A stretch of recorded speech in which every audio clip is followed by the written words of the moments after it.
Unless you're taking me to the back cave, you asshole. Fuck you for putting this hold on me.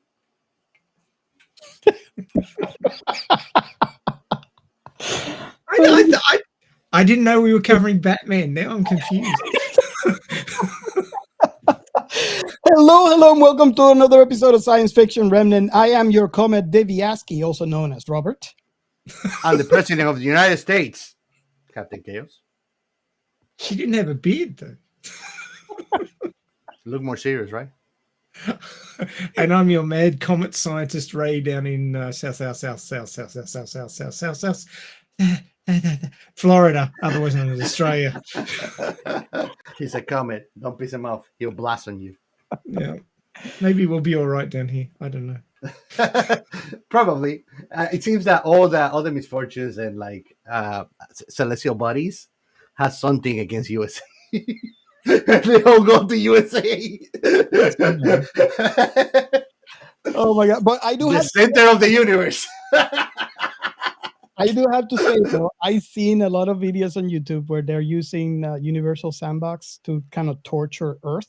Oh yes, I watched this. And guess the country that always is alive at the end of this torture? Australia. Australia. Yeah. Because everybody forgets we're here. Now, you guys want to listen to something actually funny, interesting data? Is you know what is the place dated most ancient in this earth? Australia. Yeah. And it's also the flattest. And it has the belly button of the earth. It's true. It's true. Uluru. It's the belly button. Okay. Yeah. That's what they call it too. The things you learn on this podcast. Anyway. Well, it's like a pop towel belly button, though. It is. So clearly the earth is pregnant. So what have we been watching in sci-fi this week? Jesus. Well, guys, I think something happened in my house. Because you started watching Star Trek again? Might as well. It could have been. You convinced Ray to watch Blade Runner 2049? So here's the thing, right? Whenever in my house we have this tradition, right?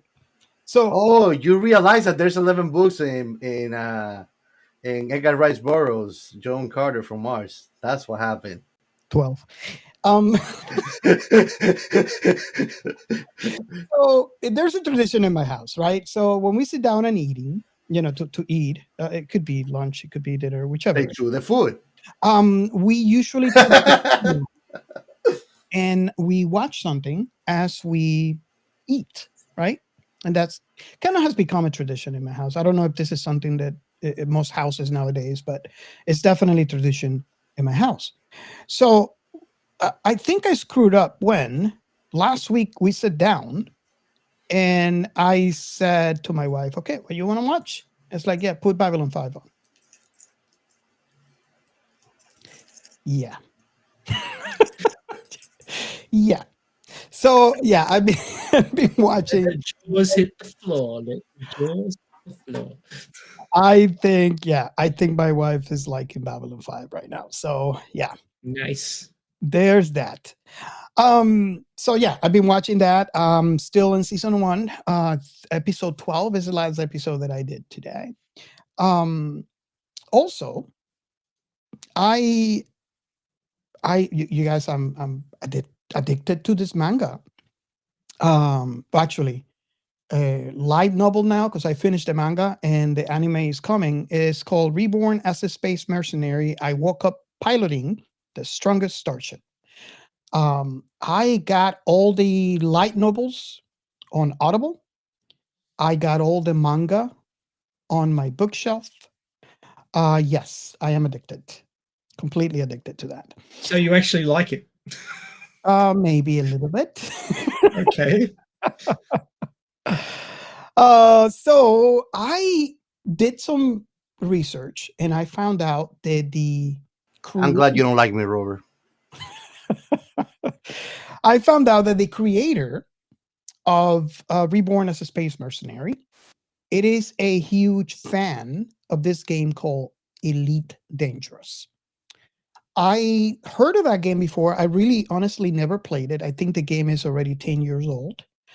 Um, and he has been quoted by saying that he constantly gets inspiration from the game when he's writing his light novel and, in turn his manga. So the whole thing is basically what could have happened or what he wants to happen to him inside this game. So this week I downloaded it and oh my God, I understand now what he was saying and how this is, what happens in this manga, what happens in this light novel. It is so elite dangerous because I was playing for about 2 hours yesterday and I felt like I was hero. I was Captain Hero. Everything that happens in the game is exactly what happens in the light novel and in the manga. So I was just telling Gio, this is what happens when a gamer decides to do a manga because it is so immersive. And the cherry on top, it's BR. I didn't know it was BR, so I turned it off, turned it back on, connected all my BR equipment, and I was actually flying inside my ship on BR. So yeah, that's going to be another one that I'm going to be addicted to. Now, Ray, I listen, right? You have been telling me for many, many episodes now to Mhm. watch I'm the Evil Lord of an Intergalactic Empire. Yeah. Now, I still refuse. Let me give you the bad news first. I still Mhm. refuse to watch the manga because every time I go in, it tells me it's dubbed. And when I look at the languages, it's German. So since I don't speak German, I'm waiting for English. Dying. It seems like English is not coming. Scheiße. So what I do, I go to Audible and download every single light novel there is. So I started listening to, since I can't watch the manga, I'm gonna get into the story this way. You You, can do you, like I you do, mean the Robert. you mean the anime? You can do like I do, and you can go to YouTube or any other underground like bottom feeder website where they have the robotic there that rate everything really understandable, but you can actually get the audiobook like that. I got the audiobook. I got the audiobook as part of my membership. I didn't pay extra, so why would I do that? To traumatize yourself and actually train your ear. If you can understand and enjoy that audiobook, you will be able to understand and listen to anything patiently. Oh my God, no! He has a point. Oh God, Ray knows it because he did the same thing with me for Mushoku Tensei. it is a special kind of patience, Yes. and skill to do that. It is not patience. It is just basically, how do you call it? Resignation. Oh, It's mere resignation. oh my God, There's no other option. I have It's a either feeling that or nothing. I have a feeling this episode. And if you're listening to a bootleg translation, then the translation's really bad as well. So it's bad translation, bad voice. It's just double the disappointments. Yep. The last thing that I'm going to mention for the sci-fi for me for this week is I started playing this game, and I'm going to warn you first. If you are the type of people that don't like games in story mode, You you are suck. No, I'm you, kidding. you are going to hate this game. This is mainly just story, heavily studied. Um, it's the reason why I'm playing it is because to me, it's the first game in its kind, and it's called. I think it released recently. I don't know if it was this week or last week.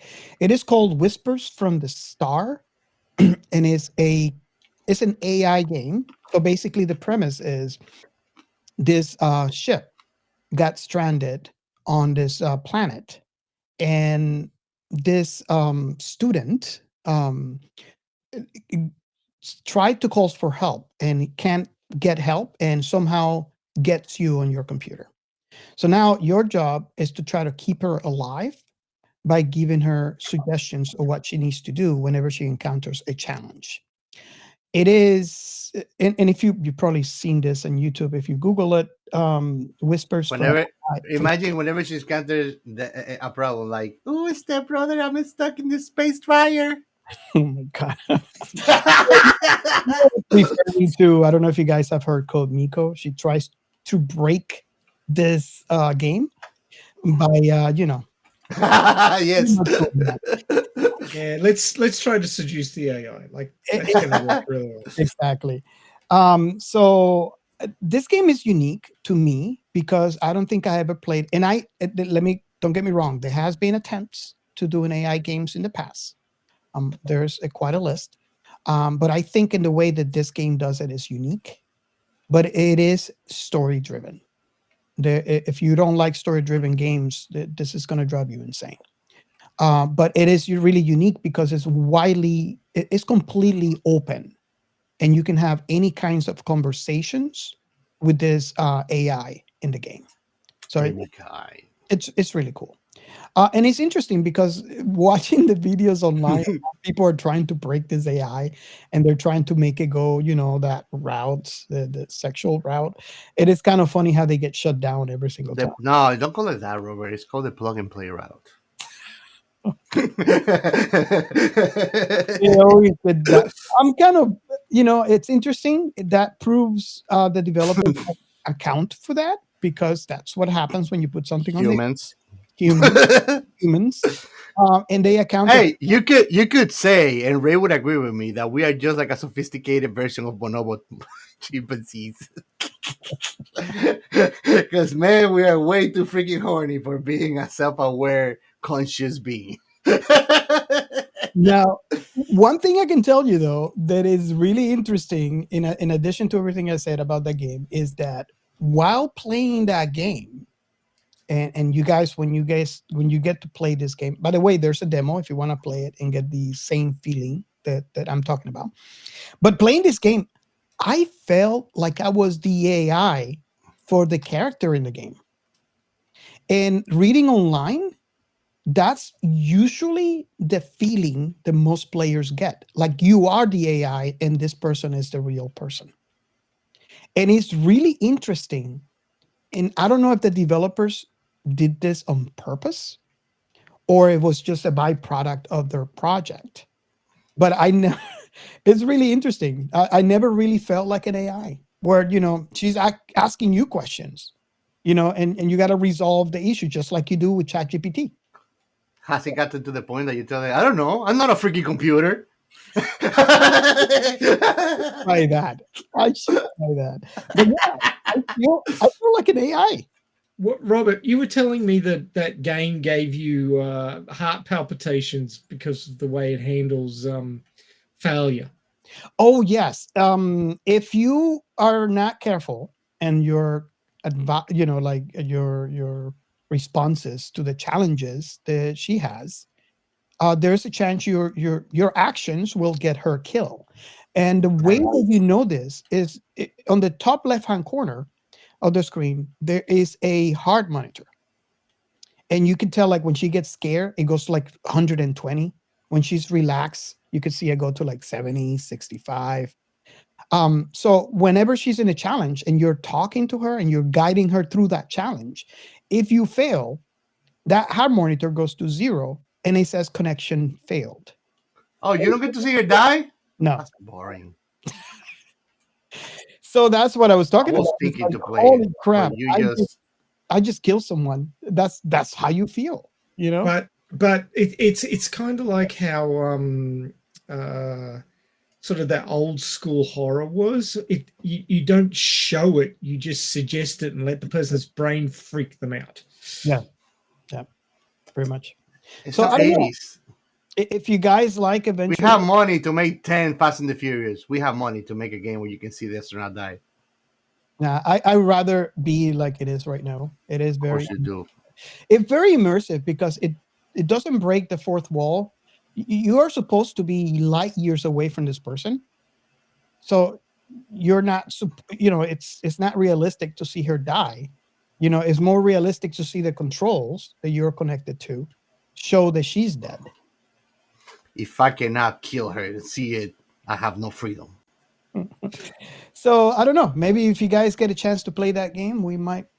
I was thinking of playing it and try to see how many different ways I could kill her, but you just got me off that choice because I cannot see her die. So what's the point?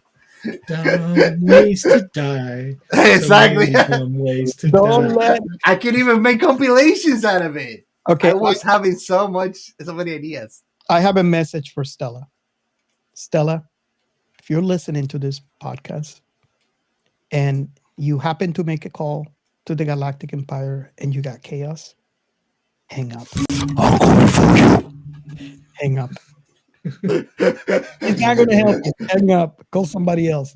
Mm. And that's all the sci-fi I got for this week. They don't call chaos for no reason. Speaking of, which one have you been watching, Mr. Chaos? No, nothing much. I only reading one of my latest new favorite books and playing No Man's Sky. But that's about it. Lots of No Man's Sky, from what I hear. Yeah. Somebody was grinding No Man's Sky and then worked out you didn't have to. Yeah. Well, I've been having fun too. I've met people online too. So if you want to join me, you come to our Discord server and I'll let you in because we're creating a guild intergalactic. And there's actually sci-fi remnant stuff in No Man's Sky now. Nice. That's about it. What about you, Ray? It's sort of on again, off again sci-fi for me this week. I found a Chinese anime. Now, Chinese anime used to be nothing but. Is that the one with superheroes? No. I watched Okay. that one. That one Okay. is really good. Tell me which one is the one that you're watching. So this one's called Zirin Empire, right? Now, I'm not very far into it because I had to deal with other things recently.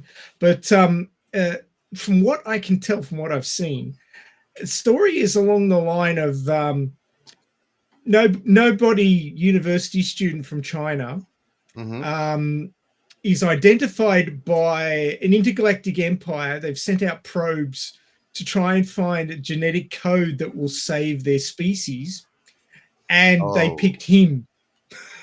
So they sent a planet-killing AI to Earth to protect him. Right? I will be like, nah, I'll pass. Right. So anyway, the little bit that I've seen, so I've only watched half an episode, but so far it's been quite amusing. But the poor guy's like walking into uni, and it's that whole join our club thing where they have all the little booths, and everybody's trying to get him to join a club. Mm-hmm. And this AI is monitoring him from high atmosphere. It's stealthed, but it's the size of a small moon. And it has planet-killing weapons on it. Wow. And this AI is not very good at English. Well, Chinese, I guess, but I was reading it in English. Human. It's not very good at human languages. That's probably the best way to put it. So he's like talking to people, and it's reacting to what he's saying, thinking that he's giving it orders. And at one point it goes, well, and I better destroy the entire planet. And he's like, you're supposed to protect me. It goes, yeah. And I'm on the planet. Yeah. Well, won't that be problematic? And he goes, shutting down planet-killing weapon. It's like, good. Oh my goodness. It's like, imagine having to handle that with all the calm. But he's like they're like interacting with people, and it's like firing lasers at them. And set this guy's pants on fire. He was a real dick. He deserved it. And then it gives us all these camera angles sort of looking up at him and showing the sky above him, and you can see part of the planetoid decloaking as the energy weapon starts powering up to destroy the planet. He's like, no. And everybody's looking like, why are you talking to the sky? Oh my god. Oh, it's just fucking funny. I just thought, China used to be pretty damn boring from what I could tell, but they've come a long way in this storytelling. China. Well, They're doing better. Oh Put it yeah, that no. way. I mean, that's what I say about the superhero ones. They actually have another anime that has become a big success, and I think that they did about 4 or 5 years ago one that was in a different animation style. I need to look it up. It's very traditional, but it was like an epic fight scene. One of the guys was like a phoenix kung fu fighter, and the other one was like a he was like a mythical peacock fighter. So he will transform in something huge. It was like a badass fight, man. I'm gonna look it up so you watch it. Yeah, well, this one's called Xirin Empire, Xyrin Empire, You share it on and the it's chat, right? and it's actually on YouTube, so you can just go watch it for I well saw you share on ads. the chat, right? Yeah, I did. In that chat, if you're not in on the Discord server, you're missing out again. Now the animation purists will get a little annoyed with it because there's a lot of CGI, but it's sci-fi, so I can forgive that. I mean, Robert has gotten me to watch things with practical effects so bad that I could actually trash the movie, and I get to enjoy it still. Now Robert won't watch it because it's subbed, but oh well, them's a break. Oh. Yeah. And they speak Yeah. really fast sometimes. I It's have like to pause it to read the stuff. it's like a trial program, and I think that by the end of the day, he's out of words already to read anymore. Yeah, I think that's how it works. It's interesting because before I used to make fun of people that watch it on like translated. Ah. In the original Japanese. Right now I got old. I got tired. I don't know what happened to me, but yeah. The other thing that's vaguely sci-fi or sci-fi adjacent that I've been watching is Rascal Does Not Dream of Santa Claus Girl, which is the new season of Rascal Does Not Dream of Bunny Girl Senpai. Now, some people will look at me and go, but that's not sci-fi. It says, when they're using quantum mechanics to explain what's going on, it's sci-fi. Sorry. It's sci-fi. Quantum mechanics. Well, it's a kind of a weird thing because it's got a season of anime, then it's got 3 movies, and then it's got another season of anime, which is current. So there's other medias that don't like that. Demon Slayer did that too. Kind of messes up for people that really love the IPs though, because in my experience, I never have enjoyed when they do those changes. Well, it was a pain because you couldn't find it online anywhere until recently. In fact, in the last week, all the movies are now available on Crunchyroll, and they're all dubbed. There you go, Robert. Woohoo! They're all dubbed. Robert. So, yeah. But I've listened to the light novels, and I got stuck on the first movie because it was the movie which told the story of part of the narrative where it was one of those, well, somebody's got to die, who's it going to be kind of deals. And the main character was going to die, and his heart was going to end up being transplanted into this girl that had come back in time to see him. And there was 2 versions of her kicking around, the older version and the younger version. And then various other things happened. So other people important to him tried to save him, and they died. Holy crap! The novel, like I was really worried that the movie was just going to break me, because the light novel broke me. It was just like, oh man, that's really like, it just had such an impact. It hit me right in the tear ducts, and it was like harsh. And I was not looking forward to watching that part of the movie, and I actually waited for 3 weeks before I pushed on and watched it, and it was actually a lot less impactful in the anime, thankfully, because I wasn't looking forward to that again. But it's a really good story. Like I really like it.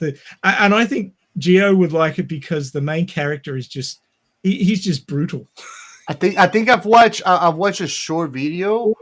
He's in a library, and she appears out of nowhere. She's like, "Can you see me?" And then he goes like, "Yeah." And they're like, "You're kind of perv." And I was like, "No, if one girl shows up in front of me, I'm not gonna question it. I'm just gonna watch it, enjoy it, something like that." Yeah, I watch it. His attitude. But he's like that with everybody. Like his best friend's got a girlfriend who hates him, and she's always like, "Keep away from him. Stop bringing down his value." And he's always like, "Are you on the rag?" Like this. No chill. He's just brutal to these girls who He's the give kind him of a hard person, time. he's not there to be nice to anybody, and No. he couldn't care less. Well, actually, he's there to be nice to his girlfriend, and that's it. That's it. And he makes sure everybody knows that's it. She's a child actress, and she's a movie star. So, but no, it's a really interesting story talking about like the using quantum mechanics and physics to explain why these kids are having all these weird shit happen to them. It's called puberty syndrome.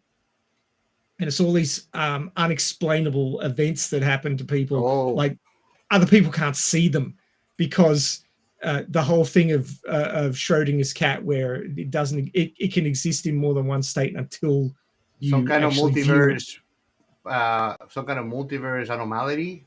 Yeah, paradox. He actually in one of the later movies he actually jumps universes. Yep. If they're putting quantum mechanics and weird events, you know that anything that is happening related to quantum mechanics itself, it might be related to other fields of existence or reality. Yeah, because quantum mechanics resides beyond these three levels of existence. But that's why I say it's sci-fi, because he actually goes to another reality and then he has to decide to come back and face his problems, because he actually ended up in the other reality to avoid hassles with his family. And there's another reality where Captain Chaos is happy endings. No, you know why? There's a reality where you two guys get married? That's impressive. Doubt it. My last entry for my sci-fi this week is more HFY stories, because they're awesome. And there's so many channels on YouTube with HFY stories now. It's great. I've been listening to things. Lots of cat girls, alien cat girls. Got to say, those HFY stories. Every time I listen to one, everything I get is humans screw everything. Get away from them. Well, there is actually a HFY porn channel. Oh my god! On YouTube. Oh no, the tentacles not through there. I'm really surprised it hasn't been shut down yet. Actually. Wow. Well, it has a clientele. That's why he's still there. That's a concerning thing. They went there. They went there. And that's it for me for this week. Awesome. Okay, so are we ready for the next segment? I think so. We are Science Fiction Remnant. This is the Funny Science Fiction Podcast. We are the Caribbean Science Fiction Network. We are Monorats. We are One Accord Level 2 Podcast. This is Jesse from Sudden But Inevitable and Open Pike Night. This is SciFi. And if you're new to the show, this is a segment where we highlight hashtag This Is Sci-Fi. And the whole idea is very simple. All you got to do is first, you want to go to your favorite socials or all of your socials and follow the hashtag This Is Sci-Fi. And the next part to that is, if you are a creator, well, anything sci-fi, this is your baby. This is your favorite thing, your passion of love. Or if you are a fan, you have that one thing and you can't stop talking about it. In any of those two cases, you are already posting. So all you got to do is add hashtag This Is Sci-Fi to the end of your post. And it's kind of like bringing more people into your conversation. You might have people that might be absolutely in love with the thing that you are posting about. So you're going to get more friends, or you might get someone that never knew that one thing existed, or maybe they did know and maybe they either refused to watch it, or maybe it's not something they never got around to it, like Babylon 5. So you'll be bringing these people in, and they would watch something new for them, Babylon 5, and then they fall in love with this thing, and you got a new fan. So it is Babylon 5. It is very, very simple to use. Now, you could do other avenues to promote your passion, right? One of the simplest way that you can do that would be calling our hotline. So if you call our hotline, is 305-563-6334. That is 305-563-6334. You can leave a recording with your passion, what if your baby, explain about the sci-fi creation you did, and how you love it so much. Or if you are a fan, leave us a voicemail about that thing you love so much with all your passion about it, why you like it. And with your permission, we will play that message on future episodes and have conversations around it. If you want to have discussions with us, there's also a way to do that. You can join our Discord. There are so many channels on our Discord server right now. And if we are missing, which hard to think that we might be missing, but if we are missing, just reach out and we can definitely make the channel a thing. But yeah, you can join our Discord channel and have the same passionate conversations about the thing you created or the thing you love with any one of us host of the show, and also fans they follow. They're currently on our Discord. And of course, we have posted a couple of things in there, so you can also interact that way through our socials. Just gonna go to our account on socials and join in the conversation. 12. And I'm not going to give any context. If you don't know why I say 12, that means you're probably not on our YouTube channel. And you want to follow it, you want to like us and subscribe, and then watch this episode when it comes out a month later to know what's going on. And you can join the conversation. You can let us know, 11 or 12. It's up to you. So a couple of things. I saw this article, and I had to post about it because we looked at Uranus this week and we got mooned. And I just love how the title of the article was written, because it seems like it's granted it's funny, right? Who doesn't like a Uranus joke? But it's also not funny because I don't like it when it's at my expense. what I like about our article is that scientists have discovered a new moon in Uranus. And they look. It sounds it sounds like a joke, but I'm actually very serious. Oh my god! You need to do You could pronounce it Uranus, and then there's not so many. So yeah, it is. It was very interesting to me, so I posted that article. And again, if you follow that this is sci-fi hashtag, you will see that article would be one of the last post that we have done. Also, and I'm sorry, guys. You might think that we don't grow up or anything, but you gotta laugh when we make jokes about Uranus. Before you move on, I was just going to say that people seem to think that we've got good vision of the outer planets. Now, the outer planets are a hell of a long way away. Oh yes. I mean, we talk about 1 AU being the distance from Earth to the sun, right? And it takes about 8 light minutes for light to get from the sun to Earth, which means that the sun could blow up and we wouldn't know for 8 minutes. Mm-hmm. Which is kind of fitting for this episode, given what happens in the movie.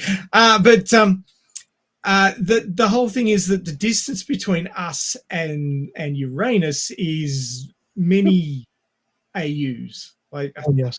I think it's in the 20s, and it's a bloody long way.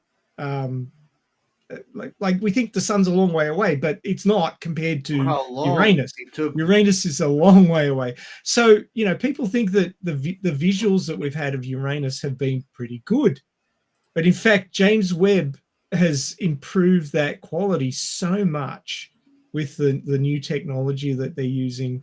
I mean, James Webb can look at other galaxies and get amazing photos of them now. But even things in our own solar system, we're now getting visuals that we've never had before. And that's when they went, hey, look, there's another moon. Yeah, How about that? I gotta let you know, Yeah. Ray, just to make sure that you you're correct. It is 19.48 AUs from here to Uranus. Yeah. Thank God. So Uranus is far. Uranus is a long way away. Mhm. You thought it was just down there, but it's actually A long way ago. That's what saves it. If not, I'll get it.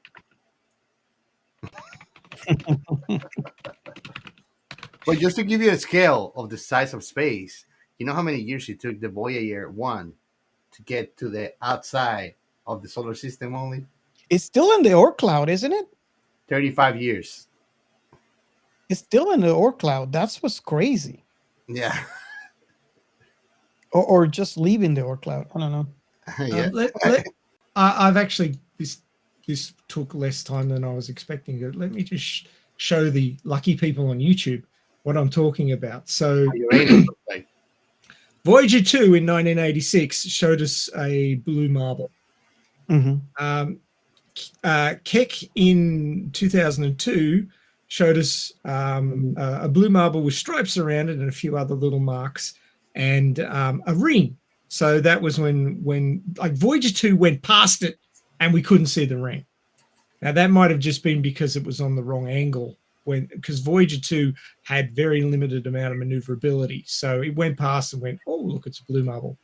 And then Keck in 2002 showed the ring for the first time. And then Hubble in 2022 took another picture of it showing the ring as a circle with a field inside of that and, not much else.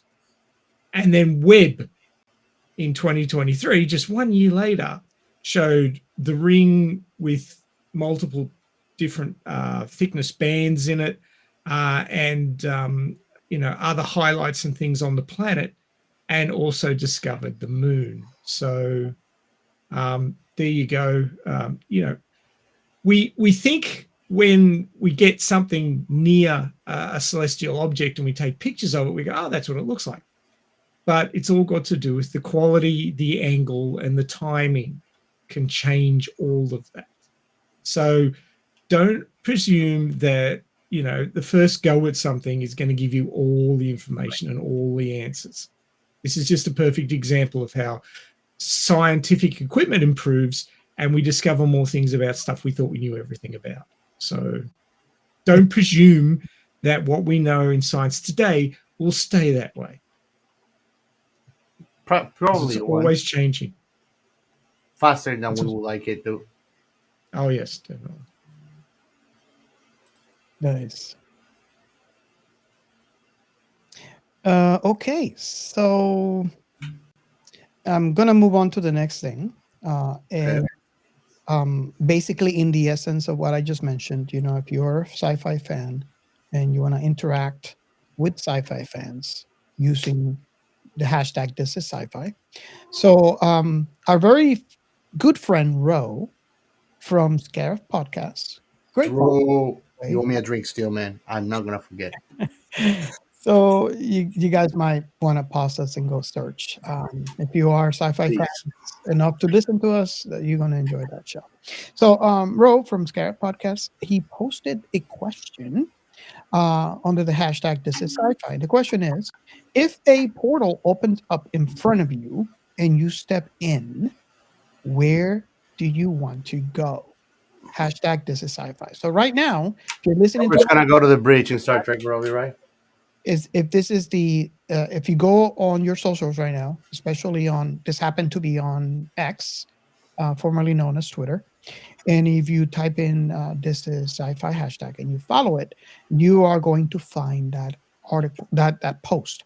So you feel free to respond to that post there as well, because we will be reading it on our end.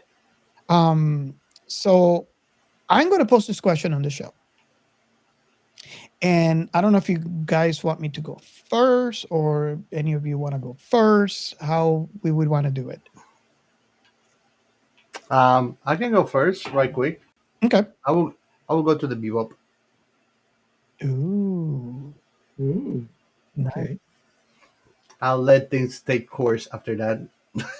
Would So, you so have, you're gonna join the crew of Cowboy Bebop. you're gonna have some At least you have good music. bell, Yeah, bell peppers and beef? yeah. Bill peppers and beefs. We know beef. I did this week, but I use beef. There you go. That's not real bell peppers and beef. Then you have to make the broke version of it. Right. You wanna go or you want me to go? Well, I got one for Robert at the very least. Okay. Risa. Oh yes. Oh my God. Yeah. Maybe even better than the bridge of the Starship Enterprise. It is better. Technically, What about- nothing happens in What right. about the Doctor Who's phone booth? You That's know, I I think thought that you might have picked that one or the bridge, Star Trek. I am gonna pick Doctor Who's phone booth only because I want to touch all the buttons. What a reason. That's the only reason. Nothing more. Understandable. Press all the buttons. You know, I'm a tinkerer, so you know. Let's hope. I don't know if I told you. For you. I don't know if I told you, but a friend of the podcast, Doc Joe Sweeney, one of his hobbies is building electronic equipment for making electronic music. So, oscillators and all those sorts of things to make electronica. I remember. And he's building his own, what would you call it? I guess it's an effects unit, like to create the sounds. And he's actually ordering parts in from China and building it himself. Nice. Like he's gone to that level.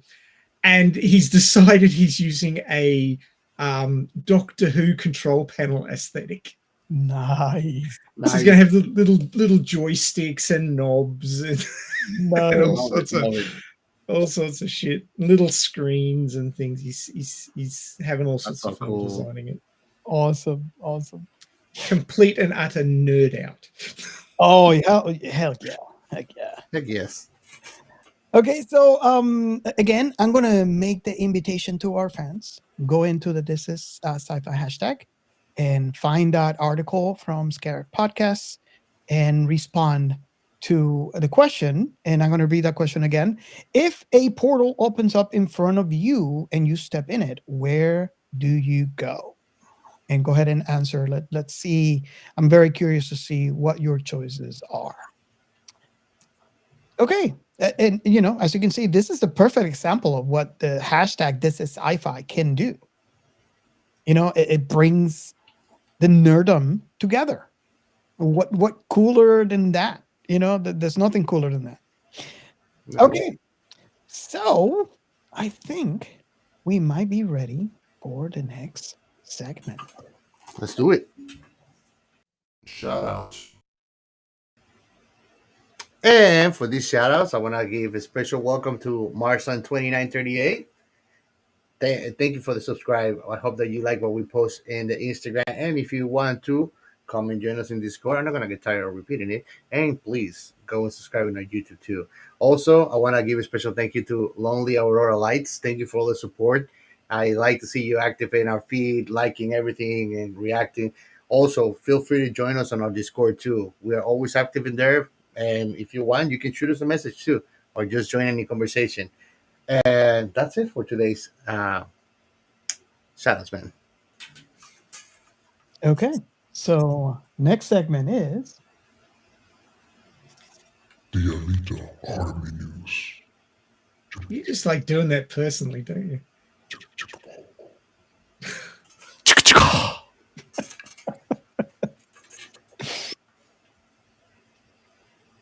Okay, so we're up to episode 280 of the Radio Chaos live stream, which is getting up there. We're climbing up towards 300. In fact, James Cameron should be ashamed, right? You should, yes. And Bob Iger, but I digress. The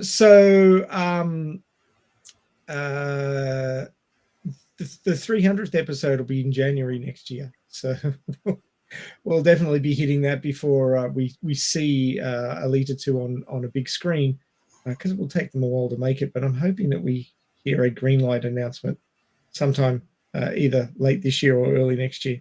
It would be preferable. But for episode 280, we had Alita and the Art of Redemption, A Warrior's Journey Towards Grace. A very fanciful title. That one was actually come up with by Creek Indian. And in that episode, we were talking about, well, let's just say that if you know the history of Alita before she was found in the scrapyard, she'd done some terrible things. She'd been responsible for the death of 450,000 people during Operation Malwolf, and probably done other nasty things. We do know that she killed her found family sister, Erica, and Erica was brought back as a necro soldier. So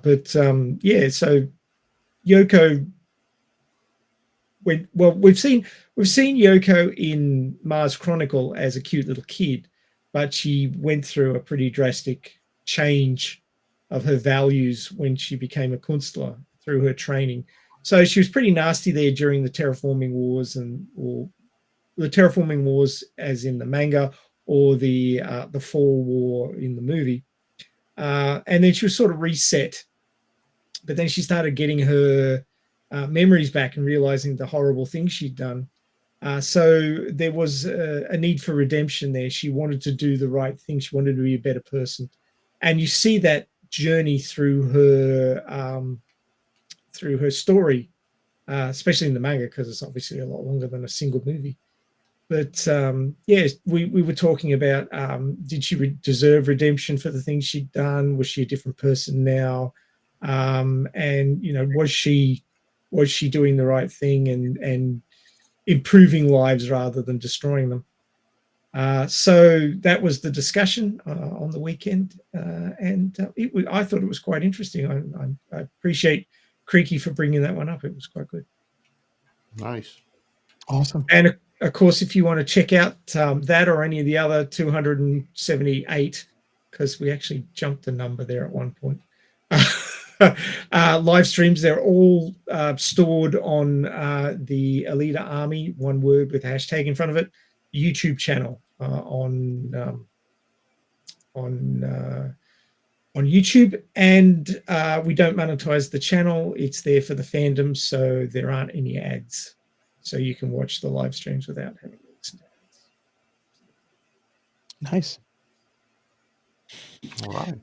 Okay. Are we ready for this, guys? I don't think I'm ready. Now, I do want to mention, right, before we move on with this show, we have, I want to say maybe an announcement. Ooh, I know what you're talking about. On our next episode. So I'm leaving. if you're listening, I think that next episode's more an introduction than an announcement. The announcement should be now. should we keep it a secret until they, just happen? Didn't you already post about it on socials? Well, I posted, You don't have to give. You don't have to give People all the didn't details know. away. What he told people was they didn't know that we were a video game, and there's a new character that is about to be unlocked. Yeah, so I like that analogy. So you are coming week after week and listening, to our show. We're basically anime here, and we got a new character that is going to be announced or released to the wild. Is it an SSR character? I don't know. I wonder, right, if our audience listening now could, jump in and try to take a guess of what's going on. We did post on our socials that something big is happening. So something's happening next, and our next episode is going to be different. Gio, you should create a cereal packet with our faces on it, the Sci-Fi Remnant cereal packet, now with 25% more. Let's hear. So Let's hear in the back. let me just read. I'm going to read the post. I said, big things are happening with Science Fiction Remnant. Something new is stirring among the stars. And let's just say, you'll want to be there when the mystery unfolds. So I'm going to make the invitation. You guys can find out now, but you have to join our Discord. Or just wait for the next episode and see what happens. It will be interesting. Oh, yes. It is a first in Science Fiction Remnant history. So I guess we can all agree with that, right? Yep. Okay. And now, it's not just another brick in the wall either. No. Yes, there's a hint there for you for next episode. So Hey, teacher. there is a hint there for the next episode. Just trying to get out of the building. Okay. Ray, I wonder. Do we have a plot? Oh, we have a plot. A plot you copy and pasted from the Wikipedia page. Oh, dear. So, the movie we are covering is this piece of absolute cinema. Interesting to say the least. I can't give a straight face. It's all your fault, Robert. No, hashtag don't look up. You should be doing this. I go against the norm. Yeah, I got that. So this movie's called Don't Look Up. It's on Netflix. It has a very good cast, including let me get the names: Leonardo DiCaprio, Jennifer Lawrence, and Meryl Streep. So good times. I think they enjoyed doing this in a strange way. Yep. The budget for the movie was only $75 million, which isn't a lot these days for movies. It wasn't super heavy on special effects, although it did have some. And it had a box office of $791,863. It's very specific. How did they calculate that? I don't know. Maybe it had a very limited box office release. It was in one cinema for like a week or something. Wow. Well, that's a lot of money for But yeah, however they released it, maybe if I scroll down I'll find it, but I haven't looked. But yeah, so it is a Netflix movie, but it must have had at least a small box office release, maybe in selected cinemas in various big cities or something. It wasn't a everybody goes out and watches this kind of movie. It was more a streaming movie. Still very good though. High production qualities. And the plot. Here we go. So Kate Dibiewski, a doctoral candidate in astronomy at Michigan State University, discovers a previously unknown comet. Her advisor, Dr. Randall Mindy, confirms that it will collide with Earth in approximately 6 months and is large enough to cause a global extinction event. He does in the movie describe it as Mount Everest dropping on our heads. So quite large. NASA verifies the findings, and Dr. Teddy Olgenthrope, head of the Planetary Defense Coordination Office, accompanies Dibiasky and Mindy to present their findings to the White House. However, they are met with apathy from President Janie Orlin and her Chief of Staff, Jason Orlin, who is also her son. Jobs for the boys. Oglethorpe encourages Dibiasky and Mindy to leak the news to the media, which they do on the Daily Rip, a popular morning talk show. When hosts Jack Brimmer and Bree Evantree treat the topic lightly, Dibiasky loses her temper and angrily rants about the threat before she flees the scene. Mindy receives public approval for his looks, while Dibiasky becomes a subject of negative memes for her on-air behavior. Doesn't sound that unlikely, actually. Cancel culture.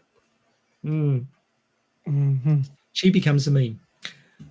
Public reaction is muted, and the whole thing is downplayed by the NASA director Jocelyn Cadler, a top donor to Orlin with no background in astronomy. When Orlin's sexual relations with Supreme Court nominee Sheriff Colin hit the front page, the president tries to divert public attention to the looming threat of the comet, announcing a project to use nuclear weapons to strike at and divert the comet. The mission successfully launches, but Orlin abruptly aborts it when Peter Ishewell, a billionaire CEO of Bash Cellular and another top donor, discovers the comet contains trillions of dollars worth of rare earth elements. The White House agrees to commercially exploit the comet by fragmenting and recovering it in the ocean using technology proposed by Bash in a scheme that has not undergone peer review. Now, for those who don't know what peer review is, basically, it weren't checked by no one. Yeah. He did better as the wizard in Ready Player One. I would say that. And I had to add Ray to your comment there. Peer review, it is very, very extremely important in science and for scientific discoveries. Yes. So, scientific literature will not get published unless it is thoroughly peer reviewed. Exactly. And still, like in the movie says, science is not 100% guaranteed. Well, although they took it all the way whole completely and fuck it up. Well, I've worked in science for many years at university level, where academics and students were trying to get papers published, and it's not easy. No. If somebody who's well known in the field decides they don't like what you're writing about, they can have it suppressed.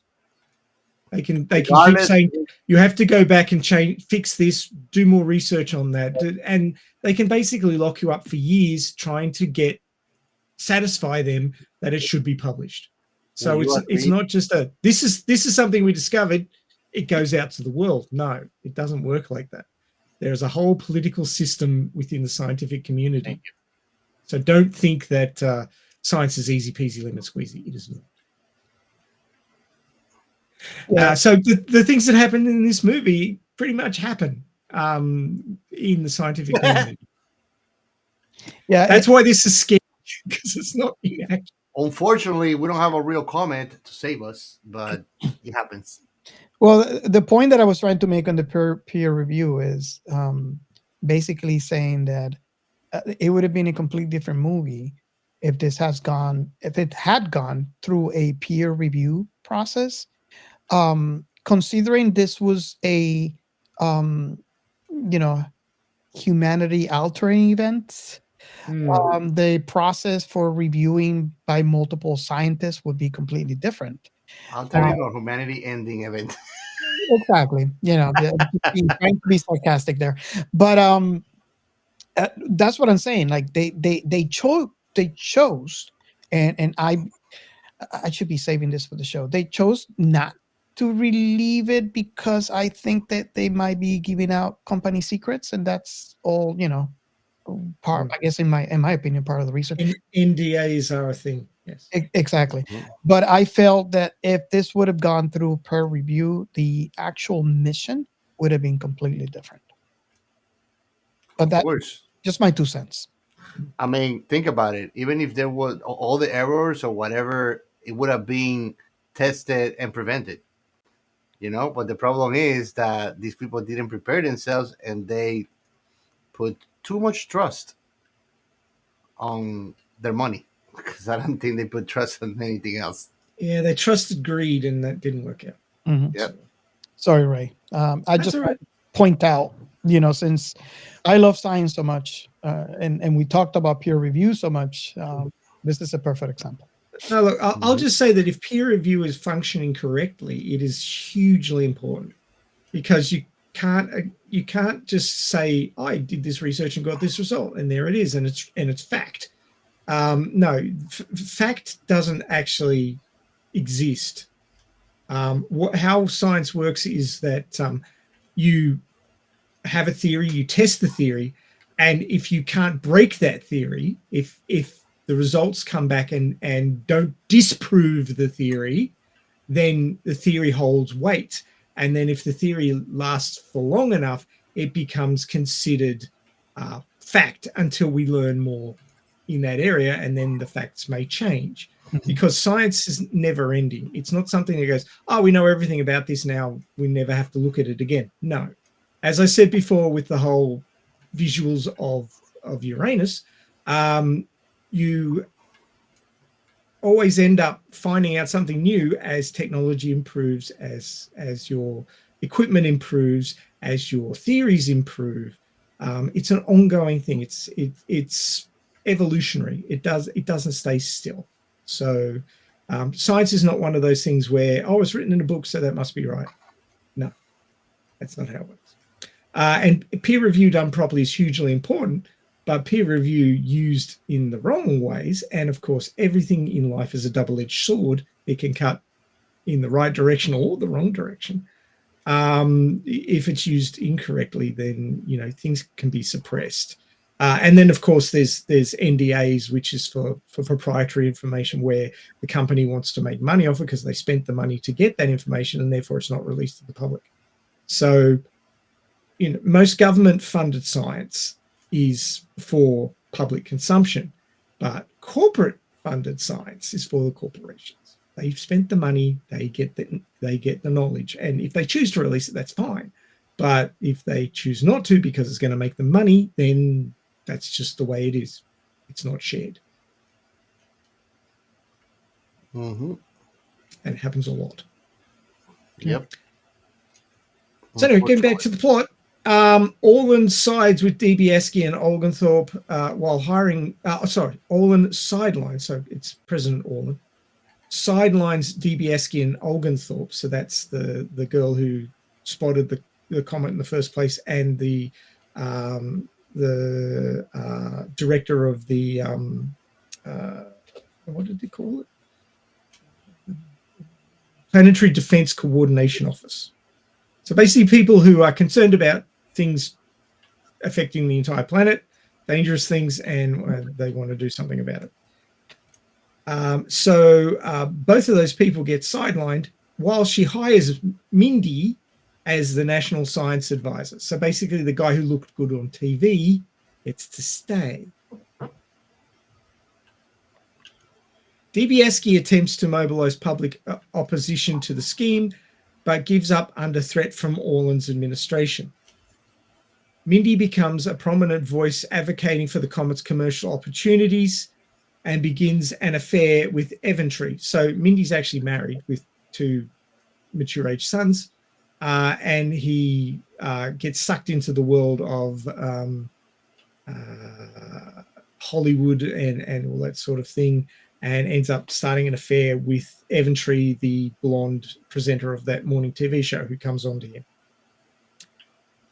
World opinion is divided among people who believe the comet is a severe threat, those who decry alarmism and believe that mining the asteroid mining a destroyed comet will create jobs, and those who deny the comet even exists. When DBSky returns home to Illinois, her parents kick her out of the house, and she begins a relation. Yeah, her parents were for the jobs. That was So- so ridiculous. That doesn't surprise me. So they kick her out of the house, and she begins a relationship with a young man named Yule, a shoplifter she met at her retail job. Better than Tinder. That's for sure. After Mindy's wife confronts him about his infidelity, she returns to Michigan without him. Mindy questions whether Ishwell's technology will be able to break apart the comet, angering the billionaire. Becoming frustrated with the administration, Mindy finally breaks down and rants on national television, criticizing Orland for downplaying the impending apocalypse and questioning humanity's indifference. Cut off from the administration, Mindy reconciles with Dibiaski as the comet becomes visible from Earth. Mindy, Dibiaski, and Oglethorpe organize a protest campaign on social media telling people just look up and call on other countries to conduct comet interception operations. Simultaneously, Orland starts an anti-campaign telling people don't look up. So that's the president. Orland and Bash cut Russia, India, and China out of the rights to the comet mining deal so they can prepare their own joint deflection mission. So they prepare their own joint deflection mission only for their spacecraft to explode. As the comet becomes larger in the sky, Orland's supporters start turning on her administration. Bash's attempt at breaking the comet apart goes awry, and everyone realizes that humanity is screwed. Ishwell, Orland, and the others in their elite circle board a sleeper spaceship designed to find an Earth-like planet, inadvertently leaving Jason behind, so she forgot to take her son with her. Orland offers Mindy 2 places on the ship, but he declines, choosing to spend a final evening with his friends and family. As expected, the comet strikes off the coast of Chile, causing a worldwide disaster and triggering an extinction-level event. Not quite your happy endings, Robert. No, this did not have a happy ending. What do you mean? They fixed the world. The world was happy. Yeah. Earth-Chen was like, yeah, got rid of that infestation. Relief. I got rid of my fleas. You know what you felt? You know what you felt when you saw the COVID war symptoms subsiding? That's what the Earth felt. When that tsunami was just going down. Can you imagine what like 8 billion fleas would be like? That would be shocking. Yes. Yes. Okay. So we're not quite finished. In a mid-credit scene, the 2,000 people who left Earth before the comet's impact land on a lush alien planet 22,740 years later, ending their period of suspended animation. But only 57% of them survived the trip.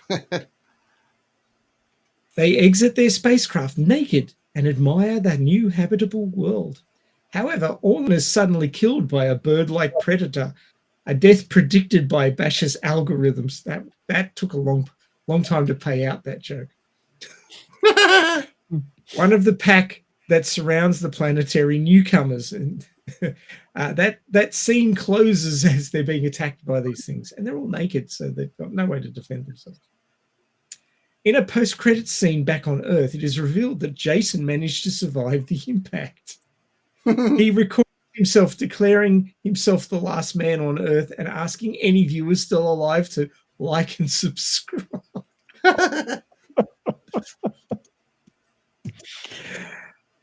That was a mid-credit scene, so I've already seen some of the credits, but then we watched the rest of the credits, scratching our heads and wondering if this was Armageddon plus Idiocracy. Definitely. Oh my God. So I can finally say you guys understand me now.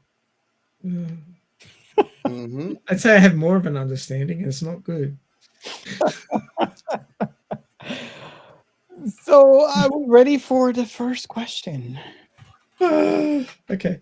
So this is the point on the show where we ask the very first question. And for all of you out there new to the show, this question is, how old were you when you watched this for the first time?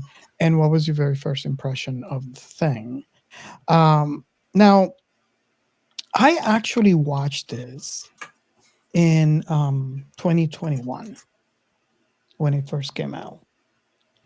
And I remember, and I don't know if you guys remember this, because I basically just told everybody. I saw this sci-fi film that is a horror film.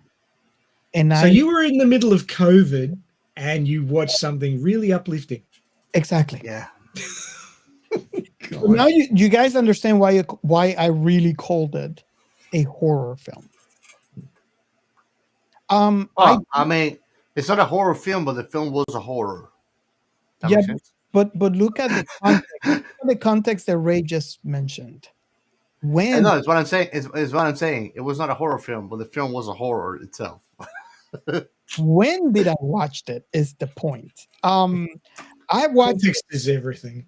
I have watched it since multiple times, and the experience is not quite the same as the very first time that I watched this. Just like sex. It is. It's still. I like to call it a horror film, and I am not saying like Aliens or Event Horizon. This is more like I want to say like a psychological horror film Did they put you on suicide watch? because because the topic of the film just kind of hit home to me when I watched it for the first time. So it's I can see this happening just like when we watched Idiocracy, right? It's not that you could see the trail and you know where things could go, and you can see the possibility of the reality portrayed in this film being a true reality. And it kind of scared me. And that's why I call it a horror film. It scared me because I can see the potential of this being real, what happens in the film. And with so many events that are happening worldwide today, you could see the similarities to the events that happen in this film. So, my first watching of this film was, I want to say, profound in that way. It's kind of like I already knew what humanity is capable of, but it is very different to actually seeing a representation of what that could mean or what that could look like in such a way. Granted, it is funny. It is a parody, obviously. But the way that it was presented, it scared me because of how possible their reality could be. And that is kind of like my first impression, but I wanted to get your thoughts on this because it's something that it has been in the back of my mind since I watched this film. And honestly, I don't think I've had a conversation about this film with anyone at that level. So I'm kind of curious if obviously your experience will be different because we're not in the middle of COVID like I was when I watched this. So I want to see what your experience, how close to what I just mentioned were your thoughts when you were watching this. I could go next. I watched it last week, and what can I say, man? It was more of a progressive stress with watching the stupidity of people and really connecting. Like I've seen people acting like that already. It's scary. Yeah. So, and trying to see if at some point there was gonna be some kind of clarity, you know. But I'll let that part of my opinion for the further on the conversation, though. But it was interesting. So you didn't have the same experience that I had when I watched this for the first time. No, to me, like I tell you, I think that you kind of broke that sensor on me, the expectation. So I take things as they come, and I try not to be prejudiced of it. So that way I don't deprive myself from really perceiving it as it is. and honestly, like it was interesting to like relate to a lot of behaviors that are absurd that we collectively do. I think that this movie is a good wake up call for those that think and observe. Hmm. Okay. Ray, was I guess what I want to know first is, was your experience somewhat close to mine, or is it closer to Captain Chaos? I'm probably somewhere in the middle, but I'm probably closer to your um, take on it than Chaos is, only as much as I'm probably a bit more empathic than like I'm a bit more on the empathic side than the don't give a shit side. So yeah, I found this disturbing. Now, the reason why I found it disturbing is because the more ridiculous, the more outlandish the horror, the less real it feels. Yeah. And I have to say that I found just about everything they portrayed in this movie to be possible in some similar fashion. Like very likely, right? Well, let's just say that the way they portrayed people reacting to this thing would not surprise me Well, in I got an 2020. advantage though. Robert and I have an advantage, and anybody that watches Sci-Fi Remnant, because Ray's in the future, so he'll let us know before it Oh, if only. happens. If only I had that advantage. But no, look, it's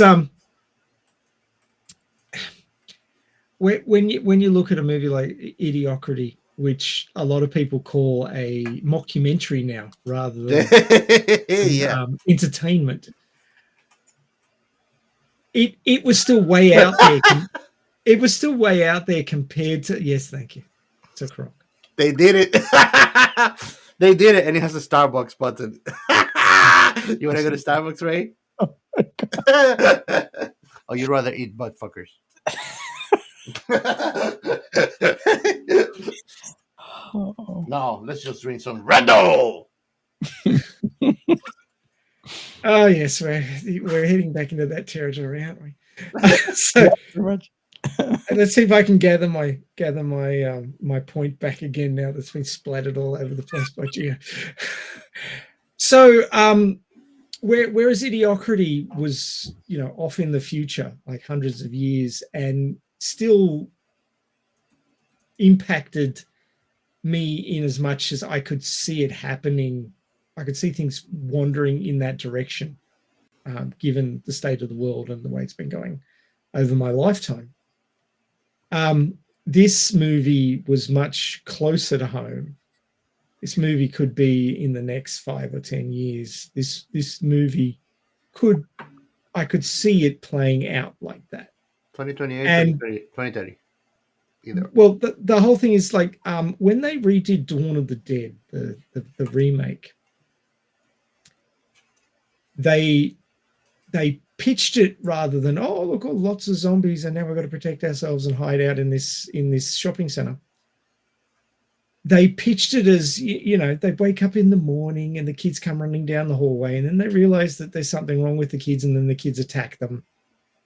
And it's like, this is an everyday morning in a house, and then suddenly the children are eating the parents. And it's like, well, fuck. And driving down the highway and a naked woman staggers out onto the road and the guy hits him, and he's like, holy shit, I just ran down somebody who was naked, and leaps out of the car and goes to help her, and she bites his neck. And it's just like, this is how people react. This could be any day where that is how you would react when you didn't know the context of what was going on. And it feels real because it's like it could happen any day. And I actually had nightmares. It was the last time I had nightmares about a horror movie was when I saw the remake of Dawn of the Dead, because it felt so real. It felt like next Tuesday. and that vibe, that, oh my god, my brain can see this happening, feeling this movie gives me. And that's why I agree with Robert that it is a horror movie, in as much as I could see humanity as a whole fucking things up this badly. I could see them doing it. All about greed, all Yep. about giving people who aren't there to protect the world, they're there to make money, fuck things up. That's Yeah. a true story. So yeah, I finished watching this not that long ago, maybe a couple of hours ago, and yeah, it hits pretty hard, in as much as, well, they made light of it here and there. It was pitched as a sci-fi movie. It was pitched as commentary of social norms as we see them today. But it's pitched. It really is, on a deeper level, a cautionary tale, and it's scary as fuck because I could see it screwing up. I mean, when we come to the point where they released the news and they were gauging analytics, like, really? You're gauging analytics on this thing that is like it should be the main priority.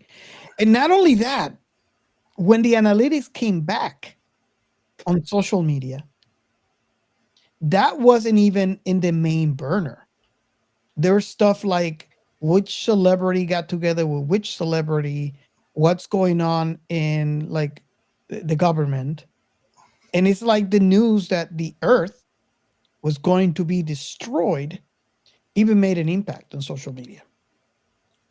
Well, remember that the on-air reconciliation between those two singers and him proposing to her on live television was way more interesting to the world's population than the fact that they were all going to die. So, yep. I mean, I could see that happening. And actually, during the science, we'll talk about why this is entirely possible. I'll go into the sort of mechanics of the human brain and why that is entirely possible. But yeah, I'll save that for the science.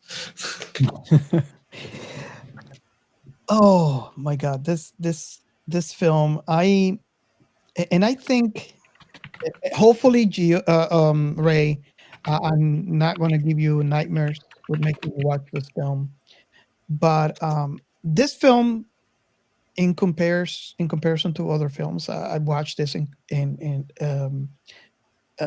prior to another film that we're going to cover, and I can tell you, within the two films, this one gave me the less heart palpitations, but that doesn't mean anything, because every time I watch this film, it gets in the back of my mind.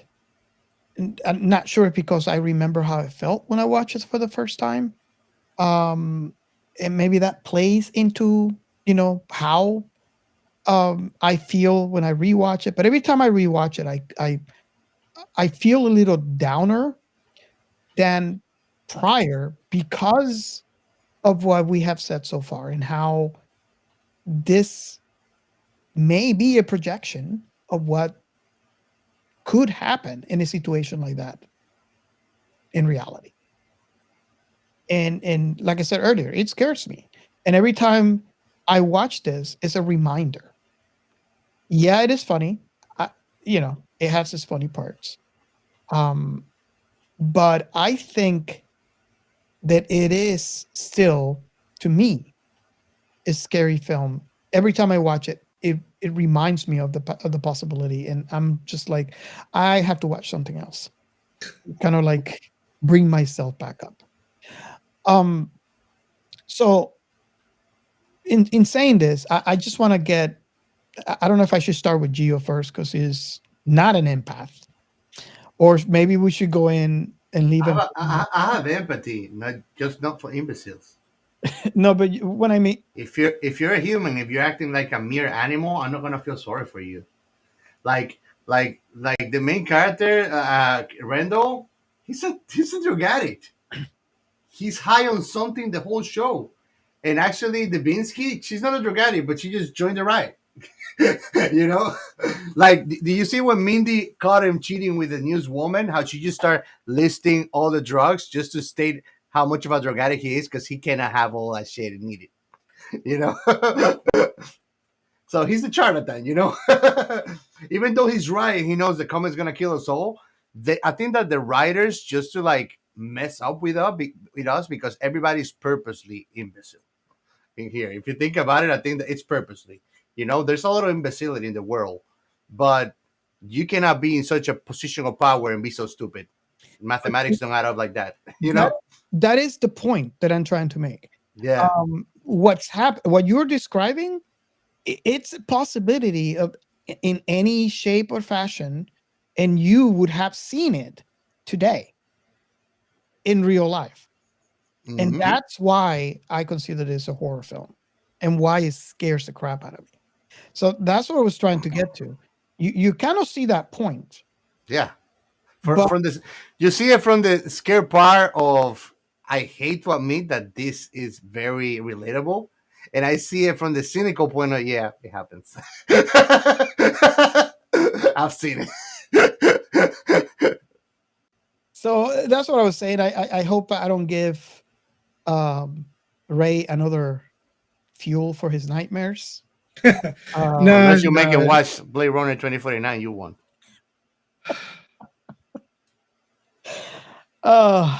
So Ray, going back to this, but based on science, everything is possible. He might. Hey! They announced this week Blade Runner 2099, and I can only hope that they get somebody who can write a script this time. Oh God! So you have problems with the director, not with the movie. No, the writers. The direction wasn't bad. It's just that the writing was terrible. Yeah, that's a matter of perspective. Individual results will vary. That's what life's about. So you're trying to say you agree to disagree? Yeah, he's wrong, but that's okay.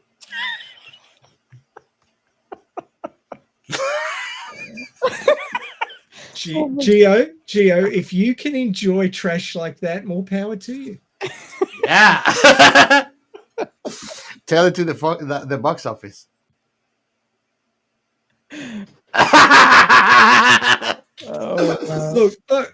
Look. I'll just give you one piece of advice. Go read the second novel. I actually owe you that.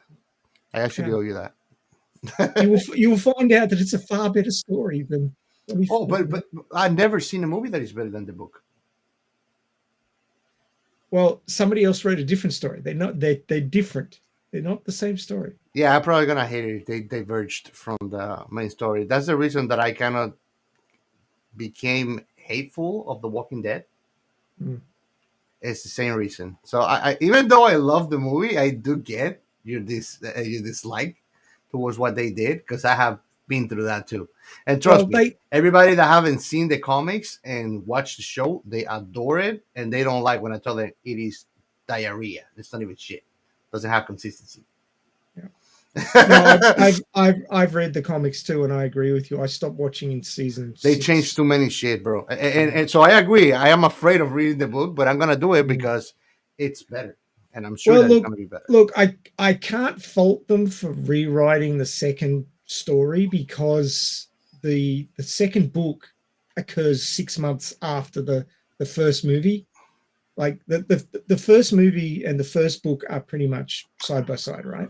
That's why you're pissed. That's Harrison Ford looking so old. Well, they waited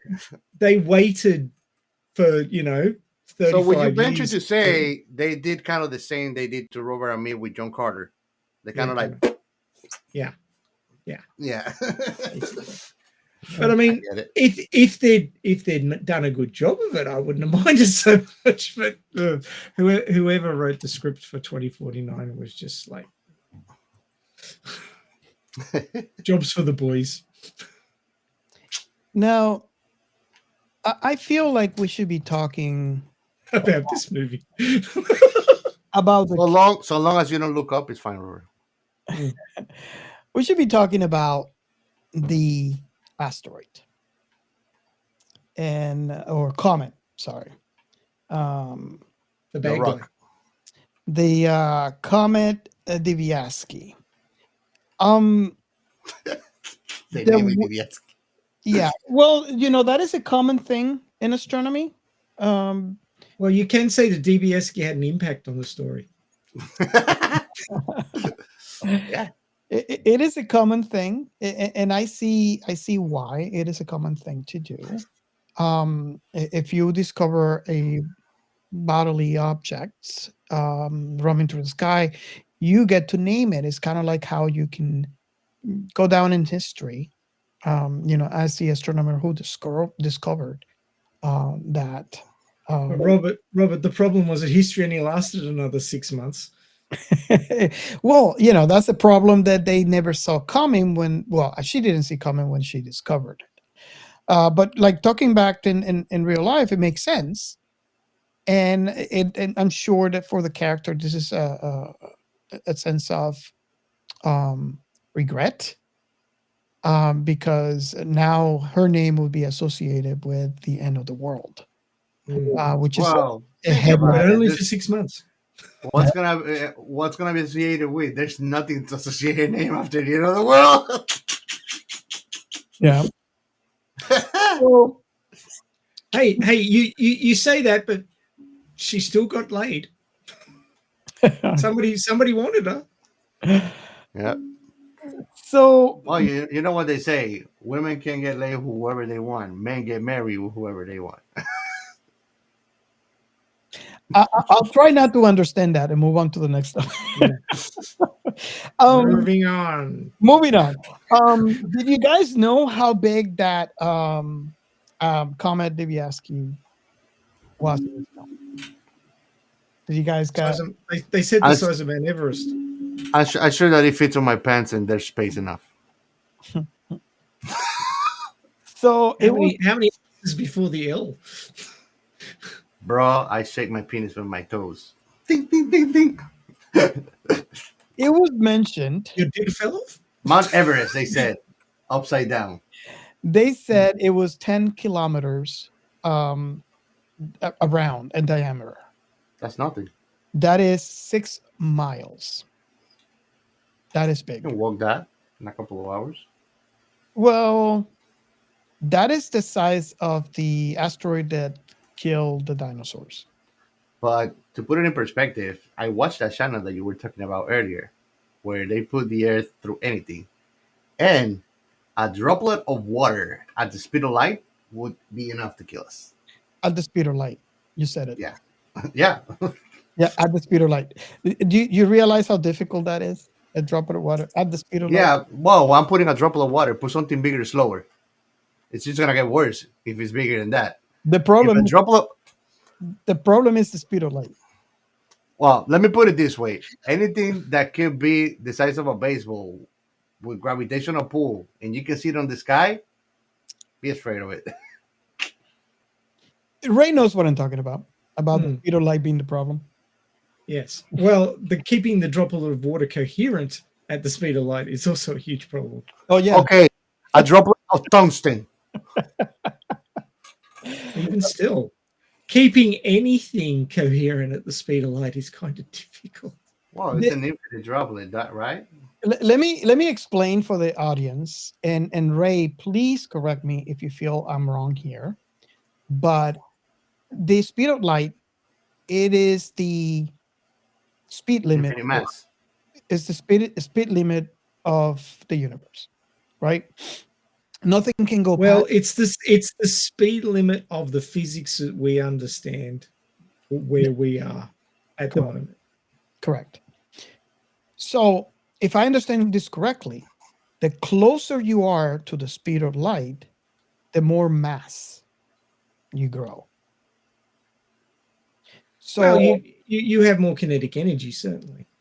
so the way that this was explained to me when I was reading about it, and there's a couple of videos, is that if you could reach the speed of light, you would have infinite mass. So when you go Well, fast, you're fast.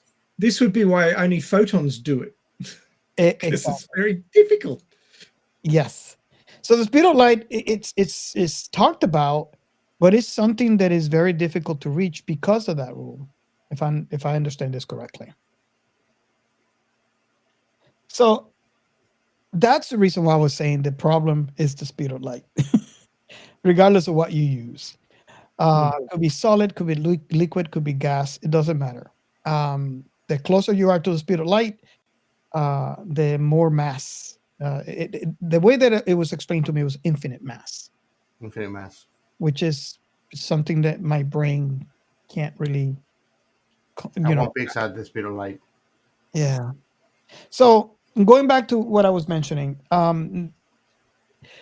it was the reason why I'm saying this is because there was a scene where Diviasky, the doctorate candidate, was talking about the comet and how it is twice the size as the asteroid that killed the dinosaurs.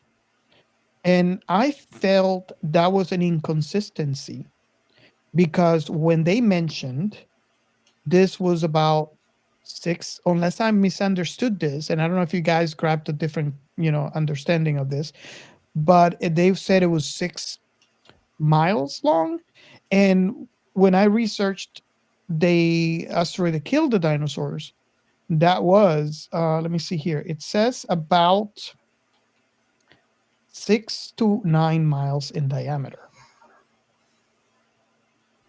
So I guess one thing that I can accept on this is that maybe she was just stressed out because at the moment she was just losing her mind. Very likely. People were not listening to her, and she's trying to make an impact with her words. But yeah, pretty much. But it is the size of the asteroid that killed the dinosaurs, and I just wanted to make that distinction and see if you guys caught it on the film. I know that you guys only watched it like once. Was it today? Yeah, twice. Oh, you watched it twice. Yeah, I watched it multiple times. So I don't know if this is something that maybe I can grasp because I watched it that many times, or did you guys get it? Number one, that is inconsistency on the size of the asteroid, and also the actual size of the asteroid that you're talking about. Oh, the comet. I'm sorry. Well, they first mentioned 6 to 10, then they said 6, then they said 9. So it was jumping around, and I think that was deliberate in that reporting can be inaccurate. I think that I agree with Ray. I think that was part of the building up to the inconsistency that created the wreck house of a society we saw. Yeah, talk about it. So and if you think about it, I think that was part of the, like I told you, it's not about everybody being stupid. It's about a Mount Everest of little stupid things. If they do one very stupid person, everybody looks normal, it wouldn't be that nerve wracking. But it's that in the movie. It's like it's a tonnage of a lot of little things. I also see how humanity in this film tripped each other as they move forward. And let me give you an example and see how you guys feel about this. They had the solution, right? Not necessarily the best solution, because they sent Ron Perlman to destroy this comet. Well, if he was still Hellboy, he probably would have done it. Punch the damn thing. Exactly. What I'm saying and why I'm saying it that way is because, Dr. Mindy actually said it. This could have been an unmanned mission. You didn't have to put a human on this mission, but President wanted for boats. Want to put a war hero. Die for the country, right? And hopefully gain more votes.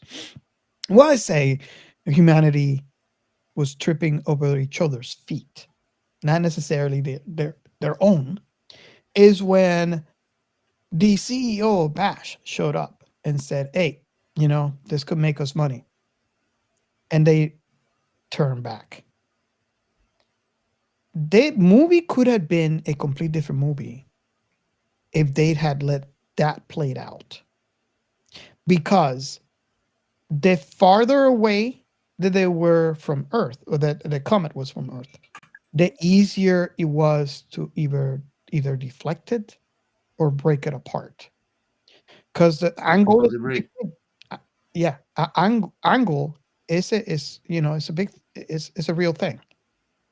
If you break it apart, you had enough distance for the angle of each piece to take its trajectory, hopefully away from Earth. Or to deal with the others so it will break apart on the atmosphere. Exactly. Deflection is much easier than breaking it up. Exactly. Because you don't have to create fissures in the thing and actually knock it into manageable sized chunks. All you've got to do is change its trajectory a little bit. Now, obviously, the Earth's got a gravitational pull on the thing, so it's going to be pulling towards us. So you've got to move it early enough that it doesn't get caught in the Earth's gravitational pull and get sucked in anyway. Because if you've got, like, here's the Earth and here's the comet, if the comet's close to the Earth and you try and deflect it, it deflects, then it just comes back because gravity's still got a hold on it. Yeah. But deflected far enough away and it moves away and it doesn't, even if it gets pulled in a little bit, it still misses. So deflection at a decent distance, like outside the orbit of the moon, would be far preferential to what they were attempting to do. So yeah, that's I guess that also plays into what Gio mentioned and the stupidity of the people that we see in this film. I mean, honestly, when they take the approach of trying to mine it and try to, besides being ignoring for the whole movie, the seriousness of it, their interest is to mine it. Mm-hmm. Think about it, Robert. Nobody really gave a shit until there was money to be made. Yeah. Oh my god. So I just wanted to mention this because I had this conversation with my wife as I was watching this film. Bodies falling into Earth, meteoric, I can't even speak that. Celestial bodies, right, hitting the Earth. It's not a rare event. No. And for some reason, I feel that my wife represents most of the people that I talk to when they believe that this is a rare event and it rarely happens. I think the rare event, God willing, right, is the size of that object, hitting the Earth. That is what's rare. But I wanted to put in perspective. I found an article from NASA.gov that gives you pretty much the answer here. Is scientific estimates that about 48.5 tons of material falls to Earth daily.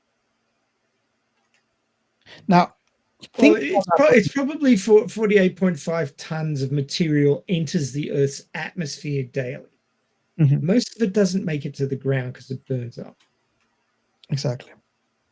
It's got to be big enough to survive re-entry. So it will be like ablative armor burning off the outer surface. And then the core, if it's, if the rock was big enough, would then get into the atmosphere. And of course, it depends on what it's made of too. If it's made of materials which are soft, it's very likely to break up because of the pressures involved. Because if you look at flying through space, a rock doesn't have a lot of pressure put on it because there's no atmosphere.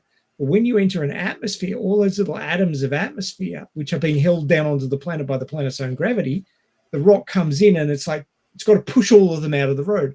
That's the friction that causes the heating of the body that's entering the atmosphere. That's why all our spaceships need proper functioning heat shields, or they burn up because you've got to basically keep that heat from destroying the vehicle. But when it's a rock, it melts the outside of it, and the inside, if it's stable enough and big enough, that's the bit that gets to the ground. Now, something that's 10 kilometers across is plenty big enough to make it. Not going to burn all that off in the atmosphere. No way, no how. So yeah, that's where you get into trouble. The big ones are the trouble. I should mention.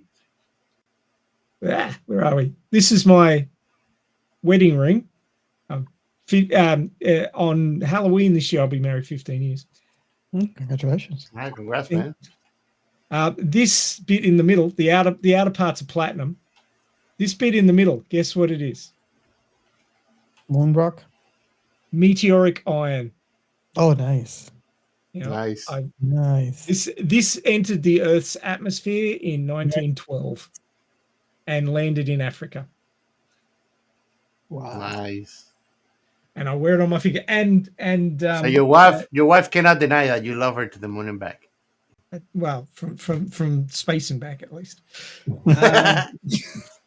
Further. I'm just looking for a magnet. Do I have any magnets in here?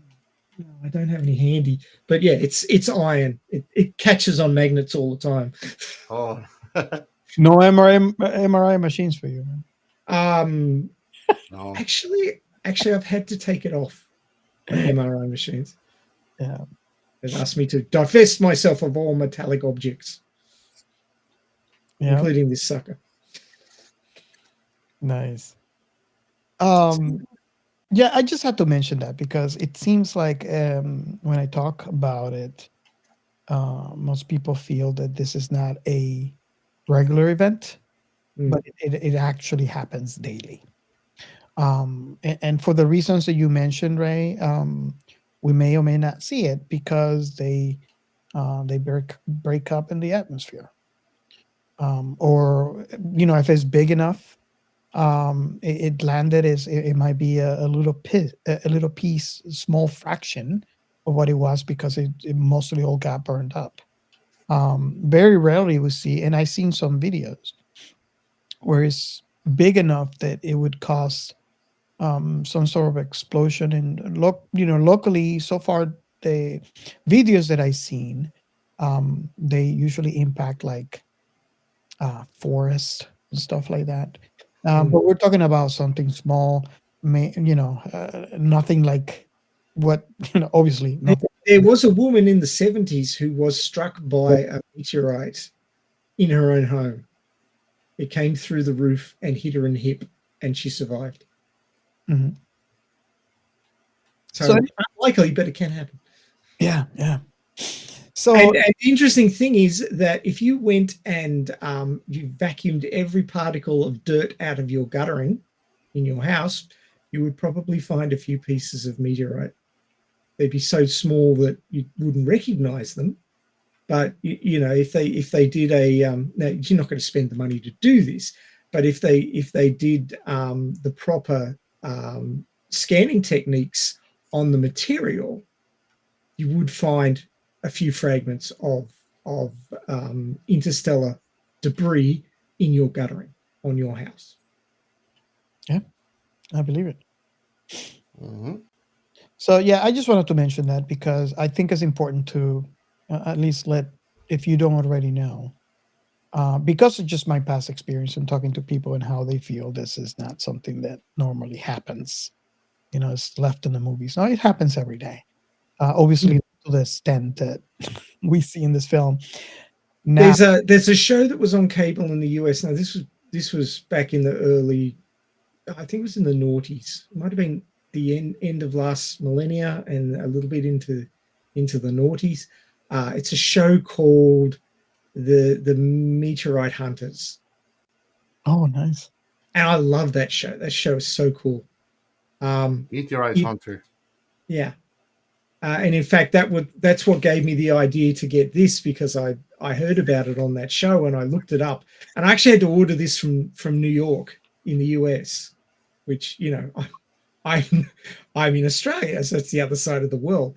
But they had samples of meteorites that they were cutting up and making into rings and things for people. And this is actually rarer than gold. This material. It's got outer space. exactly, but it's got a particular patina, which is a pattern on it, which you can tell is extraterrestrial in origin, because that pattern only comes onto something when it's been heated up coming into the Earth's atmosphere. So you got an alien ring. I do. There's They nothing. have a little mouth that come out of another little mouth. No, but it has a second asshole, so when it has a shit. Oh, nice. That was a Geo joke. Oh, okay. So I guess I might be ready to ask the question that we asked halfway through the show. And I don't know. I'm thinking how I'm going to answer this, because this film is so complex in my head. I don't know if you guys feel the same way, but the question that we normally ask is, what is your favorite scene or moment on this film? Who would like to I can go? go first. Mhm. Any moment where DiCaprio loses his shit, prime. I love it. Doesn't matter the movie. He's a great actor when it comes to losing his shit on camera, and he does it fabulously. And also, I like the other part where Jennifer Lawrence loses her shit, and she goes, "You're gonna die, and you're gonna die." That was the best part. Also, I've got a ticket for that. And if you don't know what's going on, go and subscribe to our YouTube channel.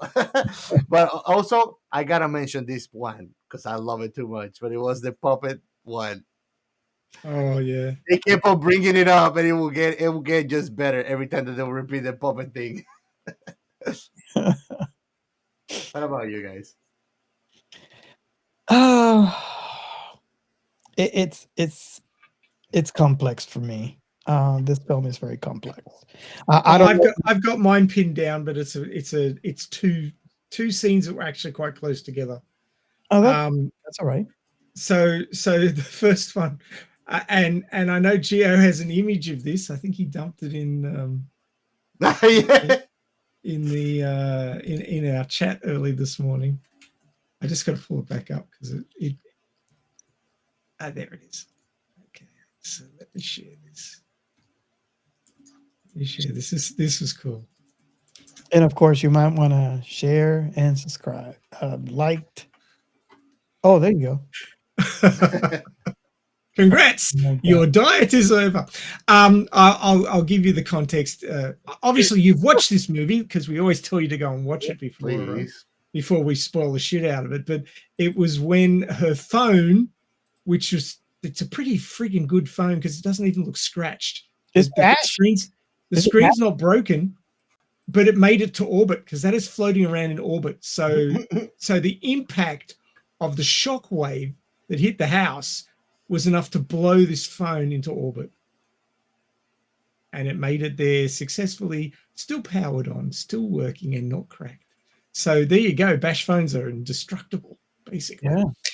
But she put the time to the impact into her phone in a dieting app. So it was counting down to the end of her diet and the end of the world as we know it.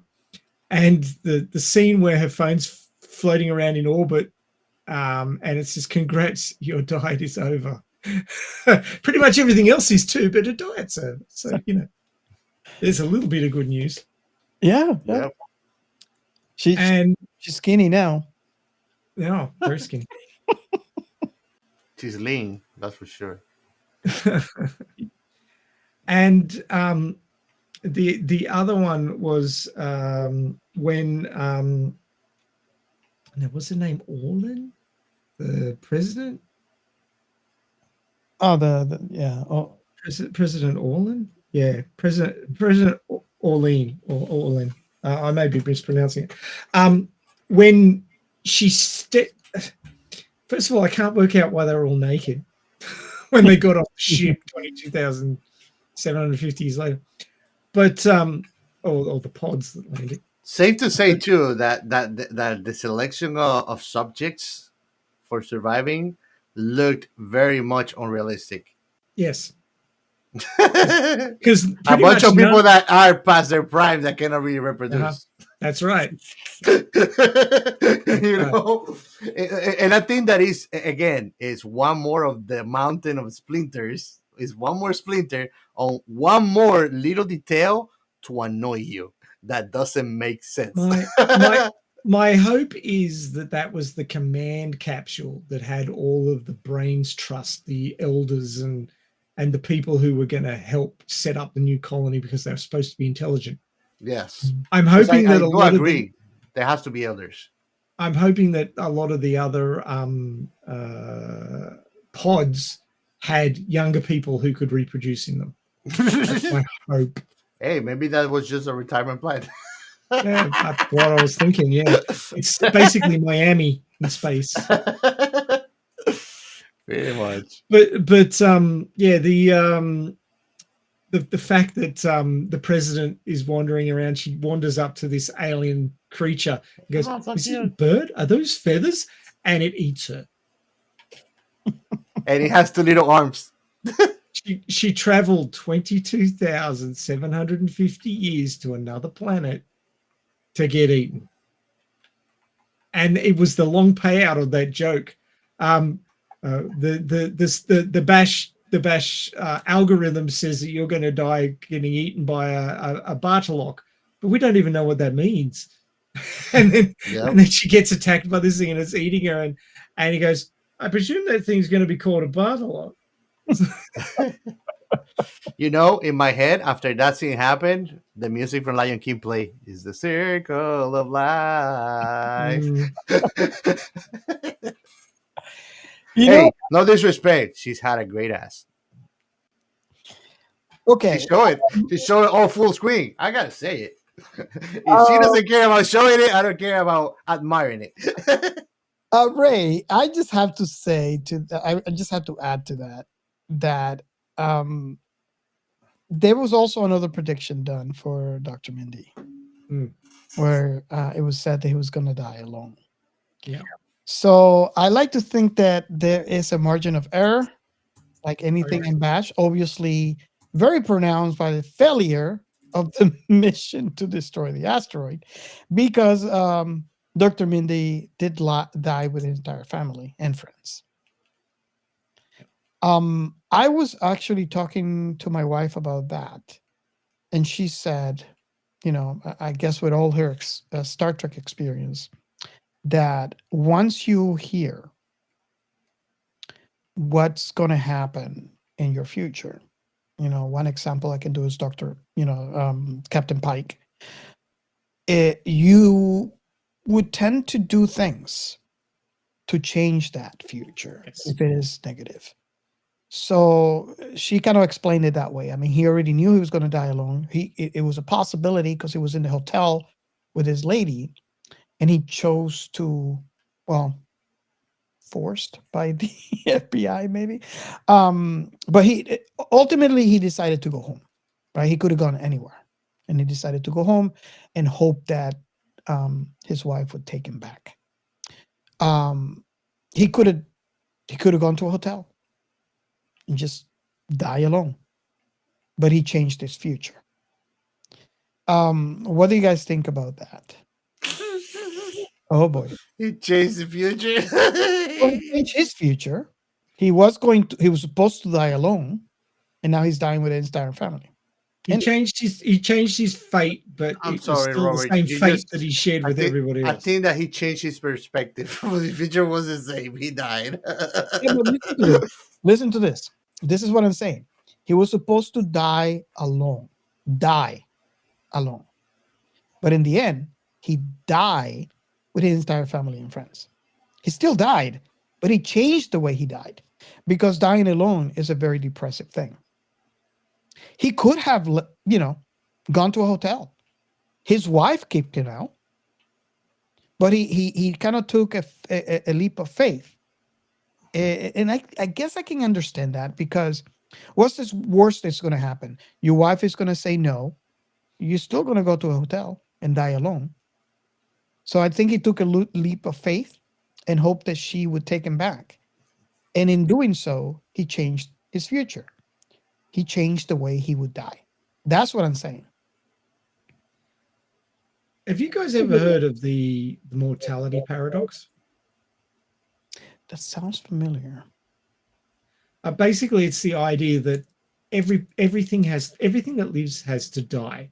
This is a statement that we heard from Olga 2 that we did recently. Mhm. But the whole fact of the matter is that everything that's living will end up dying. So, it's always a case of, I wish I had a bit more time. I wish I'd done things differently. All that sort of. Unless it's a jellyfish. Jellyfish are immortal. To a point. They don't realize they're immortal because they don't think. So it doesn't really mean much to them. That's beside the point, right? Though. But when you're a thinking creature, when you're sentient, sapient, you think about these things like, what am I doing with my life? A lot of people waste their lives, and then they get to the end of it, wish they had more time, or wish they'd done things differently. But there is some small modicum of I guess, comfort in the fact that the world will go on. Humanity will keep on doing its thing. More people will be born. More people will die. Life will continue. It's when life isn't going to continue. It's when everything is going to be gone and we're all going to die at the same time.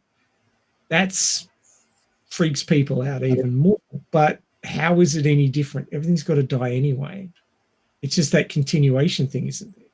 But that's the selfish gene that wants to continue. Life wants to perpetuate. Even if you as an individual aren't going to be there anymore, life wants to continue on. Or we'd have no reason for living and we just wouldn't bother. Yeah. But there is something that drives living creatures to perpetuate, to pass their genes on. And that's the theory of the selfish gene. But,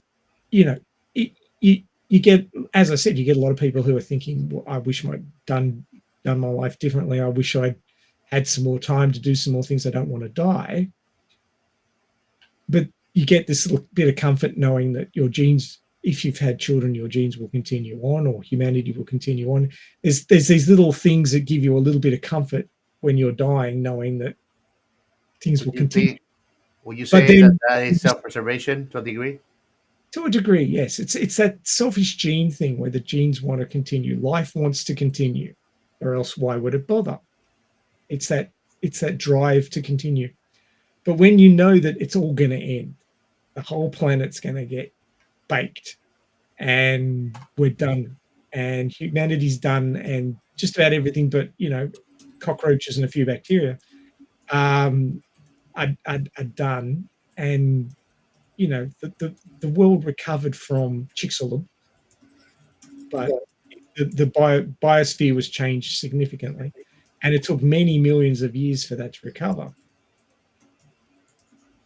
But when human society, humanity as a whole, is going to end, that freaks everybody out completely, because that selfish gene, that desire to continue, it's taken away. Even you're going to die, but everything else is going to die as well. So it's far more impactful than just one person's death or how they feel about their death. Sorry to get so deep, but no. I'm waiting for you to just push it forward, because wouldn't you agree that the problem is that, first off, we have the wrong idea about life. We detest death, which is a very normal and necessary part of the whole process. And just because we don't know what's beyond that point, we don't know if it ends all in there or if it continues, that self-preservation would do anything. So human, since the beginning of time, lives life like he will never die when he's a very mortal being. Mm. So the day comes and you one more time.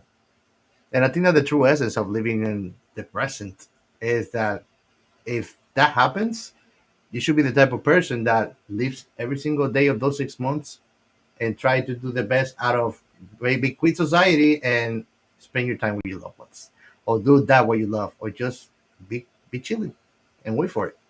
Because there's nothing to do. And if you really live in the present, you will react like that to that kind of situation. You will be completely cut off the world reaction to it. Well, you saw when the asteroid hit out, like you saw it hit the water, and there were all those people partying on the beach Exactly. because they were making the best of the last few Yeah. moments. I mean, honestly, the only thing that I found relatable, that I felt like they were normal people, was at the end what they chose to do, which was to have a dinner together.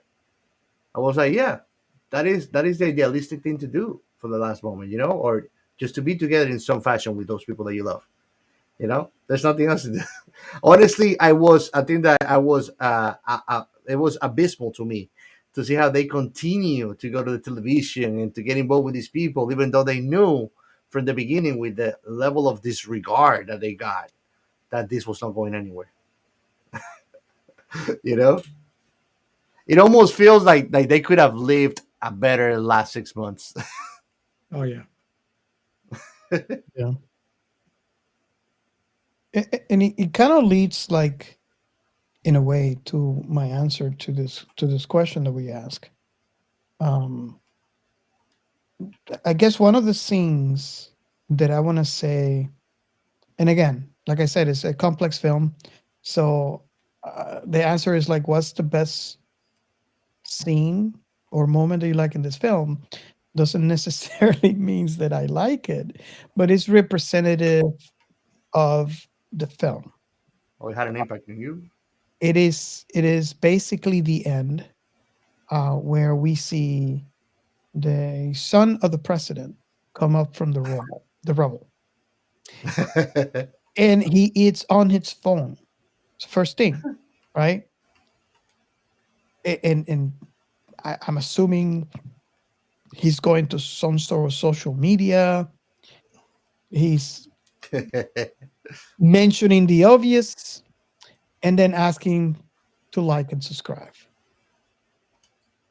And that moment, it was just, I don't know how you guys feel about this, but it's representative of the film and how people would actually react. We see it today, Yeah. where there's accidents, there's horrific accidents out there. And you have someone that, instead of picking up the phone and dialing 911, they're getting their cameras, maybe open up Instagram and recording it. The amount of videos, and let me know if you do too, that you go and watch on YouTube or on TikTok, and you're like, why this person is recording this? Yeah. Has it happened to you? Many a times. That's the society in which we live in.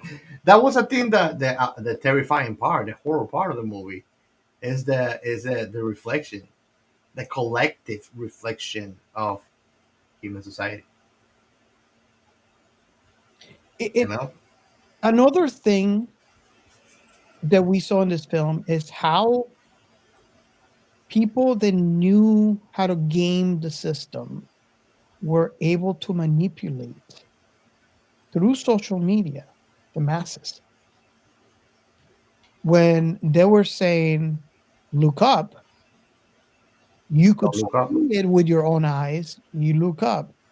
And there was a whole, like, even a hashtag don't look up, Hmm. where they were saying that is um a way for them, for the I don't know, left or right, whoever that is, to control you, and you don't want to be controlled, so don't look up. And that's also scary to me, because and again, if you listen to the show long enough, you know that I talk about this all the time. And Ray could tell you, I have thrown um bits and pieces of things that are not facts, to see if you catch it. I admit I haven't done that frequent lately. My I might have to pick that up. But that's what I'm saying. It is you need to research, you know, and I'm not saying you need to do like a college level, you know. We all have access to Google. Look at reputable sources and confirm your data before you trust what someone says. I actually did an experiment with some of my friends where and this was back back in COVID times, because I was getting a lot of shares of videos that was made with that typical commentator voice that we all are familiar with, Yeah, I'm bored saying of that shit. saying things that they're true, they're happening, but whatever, right? So I got tired of that and trying to tell them The that TikTok voice, I call it. you want to validate your sources before you believe something as true. So what I did, I got the same voice that I actually made up something how like frog legs are the cure um for COVID, and it was trust. And I name dropped, you know, uh, Oxford University, and I name dropped like name.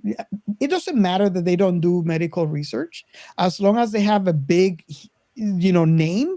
I name drop, there was research proven by the University of so and so that this was, so everybody should be eating squash.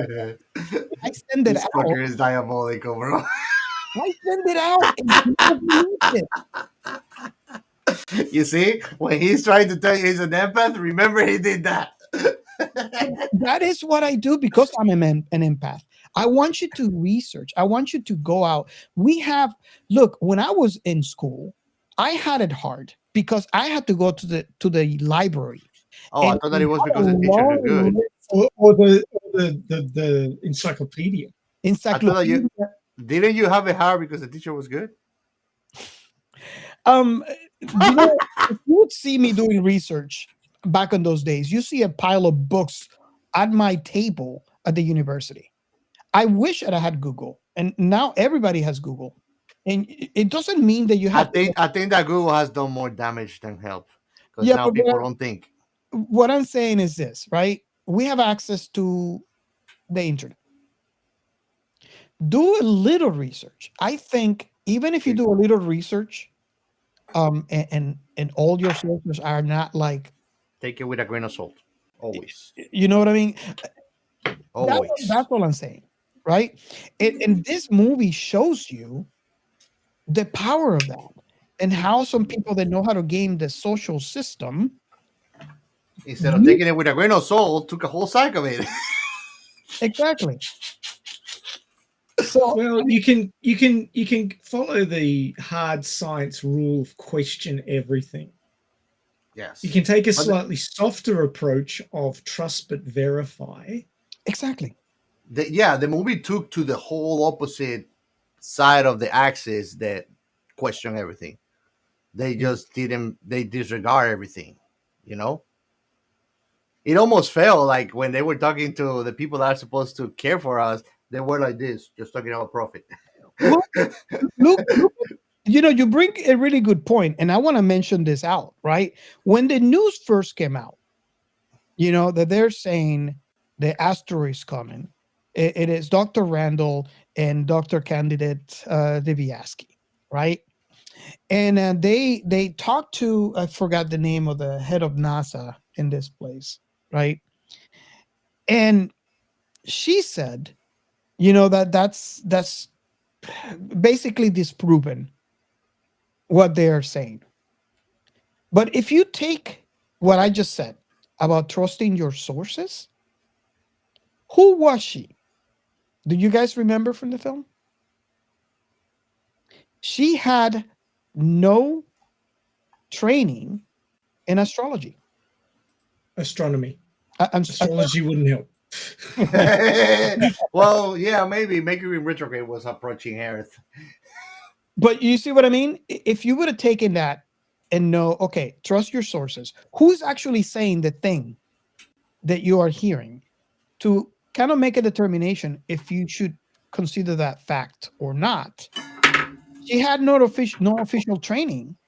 Yep.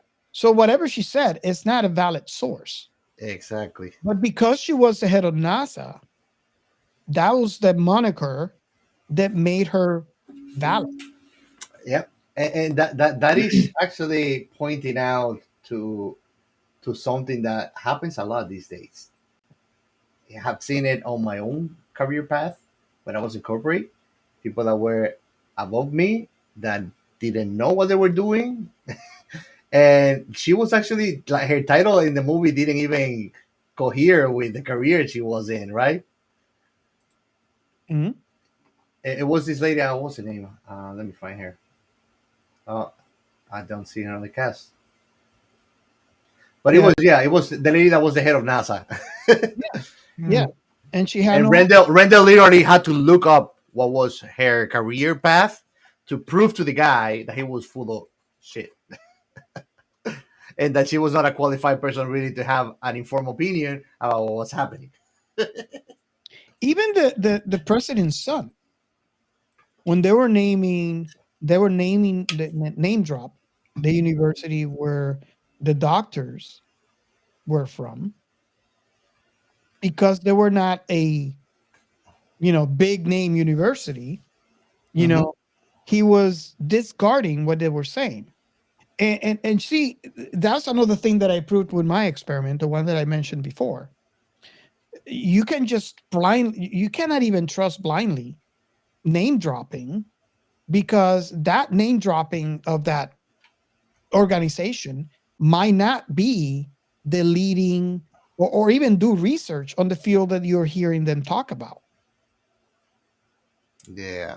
So, for example, like there's way too many examples. Let me just try and help clear that up. So, science isn't like one big field and everybody peer reviews everybody else. You No. have to be peer reviewed by somebody who knows what they're talking about. Otherwise, their comments mean nothing. So, if you're working in molecular biology, you need to be peer reviewed by other molecular biologists. Now, if you're peer reviewed by a no-name molecular biologist, it has far less impact than if you're peer reviewed by somebody who's very well known in the field. So names and track record is very important in science. What would be, and I'm trying to find an example to make a point, but yeah, you hit the nail on the head right there, Ray. That's exactly what I wish our audience could take away from this conversation. And in essence, is the reason why I did that experiment myself. So if a dietitian is commenting on physics, don't necessarily take their word for it, because they may not know. Exactly. Exactly. And this is what we see happen in this film. It's exactly what we see happen in this film. People took side with the head of NASA in this thing, even though the field study for this person was nowhere near what they were talking about. And it cost them. Well, somebody who's given a job as important as the head of NASA should either be a very good organizational / business person, or somebody who's high up in the field, somebody who understands the physics and, orbital trajectories and all those sorts of things that are involved in what NASA does, rocketry, that sort of thing. Okay. If they've got neither of those, they should not have the job. So if they do have the job, it was jobs for the boys, as they call it. It doesn't have to be boys, so it can be girls, but it was nepotism. Oh yeah, definitely. Definitely. And everything felt like nepotism, even though not everybody was family there. Well, the president's son was her chief of staff, and that was nepotistic out the wazoo. And you kind of get the feeling that head of NASA was there because of the president. Yeah. So I'll tell you this, because you put what do you call it, a conditioning to that thought experiment that is very important to it, and it's that if all the should would be, God knows the world will be in. Mm. mm. So yeah. No, I get If we lived in a meritocracy, things would be far different. You hit the nail in the head and you chop the head off. Doing that. Yeah, nobody's getting that nail out of there. You spoke Robert, for 1,000 years. did you actually give us your favorite scene? I'm not sure that you actually mentioned which one it was. You Me? said it was difficult. Robert, Oh yes, Oh, Robert. that scene at the end of the film where he gets out of the rubble and he's Oh. immediately on his phone. okay, right, I'm with you. Right, sorry. And it's just why I picked it as favorite is because it's a representation of what we see in this film and why I consider this film a horror film. It's scary because it's something that happens today. Well, I want to use that scene as an example when I'm talking about the science. So I'll bring it up again. The science. Yep. Well, there's science behind everything in life. So Oh, even yeah, people doing things that seem completely stupid, there's science behind it. Hey, like I like to say, well, in Spanish we have a saying like people can be examples, even people that are good for nothing. They're examples for that. Exactly. Okay, so I think, and let me know if you guys have anything else to add, but I think we might be ready for the last question. Yeah. Well, I do have one thing to bring up before we hit the last question, and Mhm. that is, I'd like to ask you gentlemen your opinion on this because I have an opinion, but I won't share it until I've listened to you guys. Okay. Remember how the Russian, Indian, Chinese deflection mission blew up on the launch pad? Yeah. Mhm. Do you reckon that was sabotage by Bash, Yes. by Ishmael? Yes. Mm-hmm. 100. It didn't even get off the ground. Yeah. Oh yes. Definitely. And that's part of the reason why I said like how in this movie humanity was stepping on each other's feet because they had the solution, but other stupid people prevented that solution because they had something to gain from their failure. And they're I not think looking that at the big picture, the humanity, the continuation of humanity. I think that we watched a prequel for this movie and we didn't realize it. Yeah. The three robots. Yep. Pretty much. Well, maybe the three robots is after this. Where, Yeah, it's a prequel. yeah, No, the sequel. Sequel. I'm sorry. yeah. So this is the prequel to the three Yeah, robots. this is a prequel. Makes perfect Definitely. sense. So did we agree with you with your thoughts? Yeah, 100%. I'm dead certain that with the state of rocketry these days, if you've got three spacefaring countries working together, sending their best people to set up a mission, it wouldn't blow up on the launch pad. You wouldn't get that. Yeah.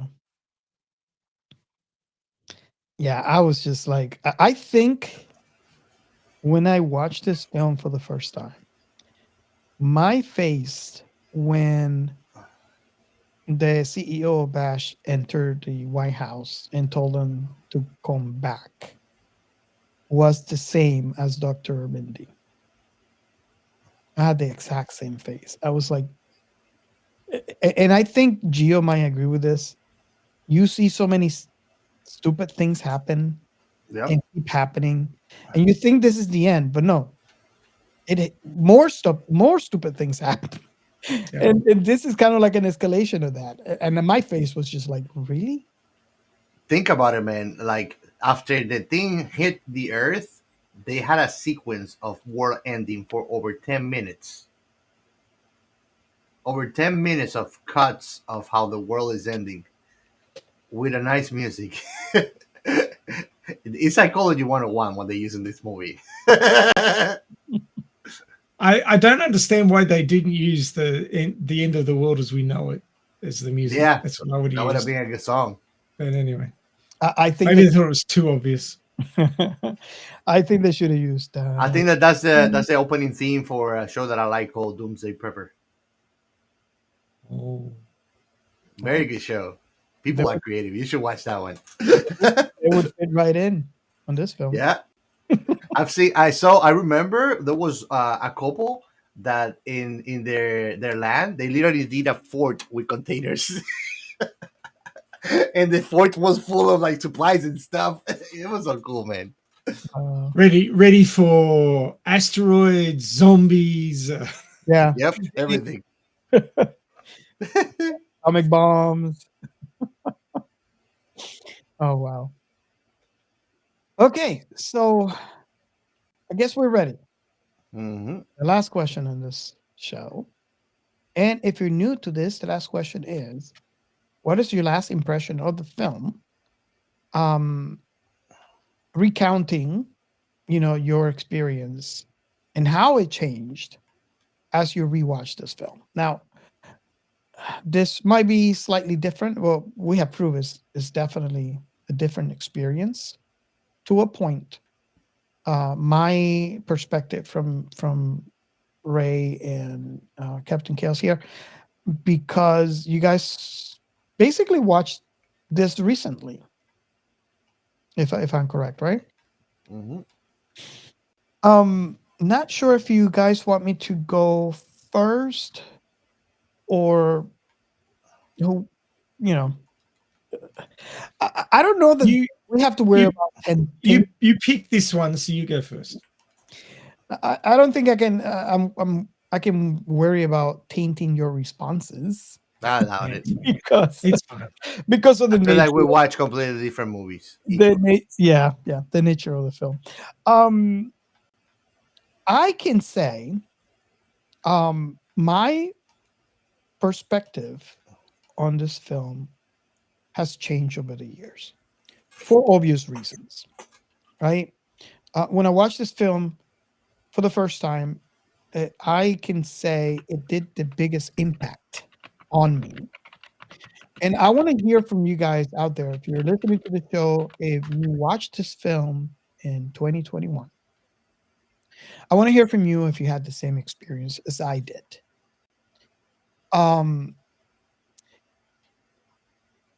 It was very dark. For me, the very first experience was very dark. We were in a moment where, it wasn't too great for the world. And seeing this film, and I guess that could explain as to why I feel so strongly about this film being a A horror. reminder, a reminder of how everything was so fucked. Exactly. I mean, it's already, we already had the feared. We can't get out of our homes. Mhm. You had to order in if you wanted to eat out on restaurants.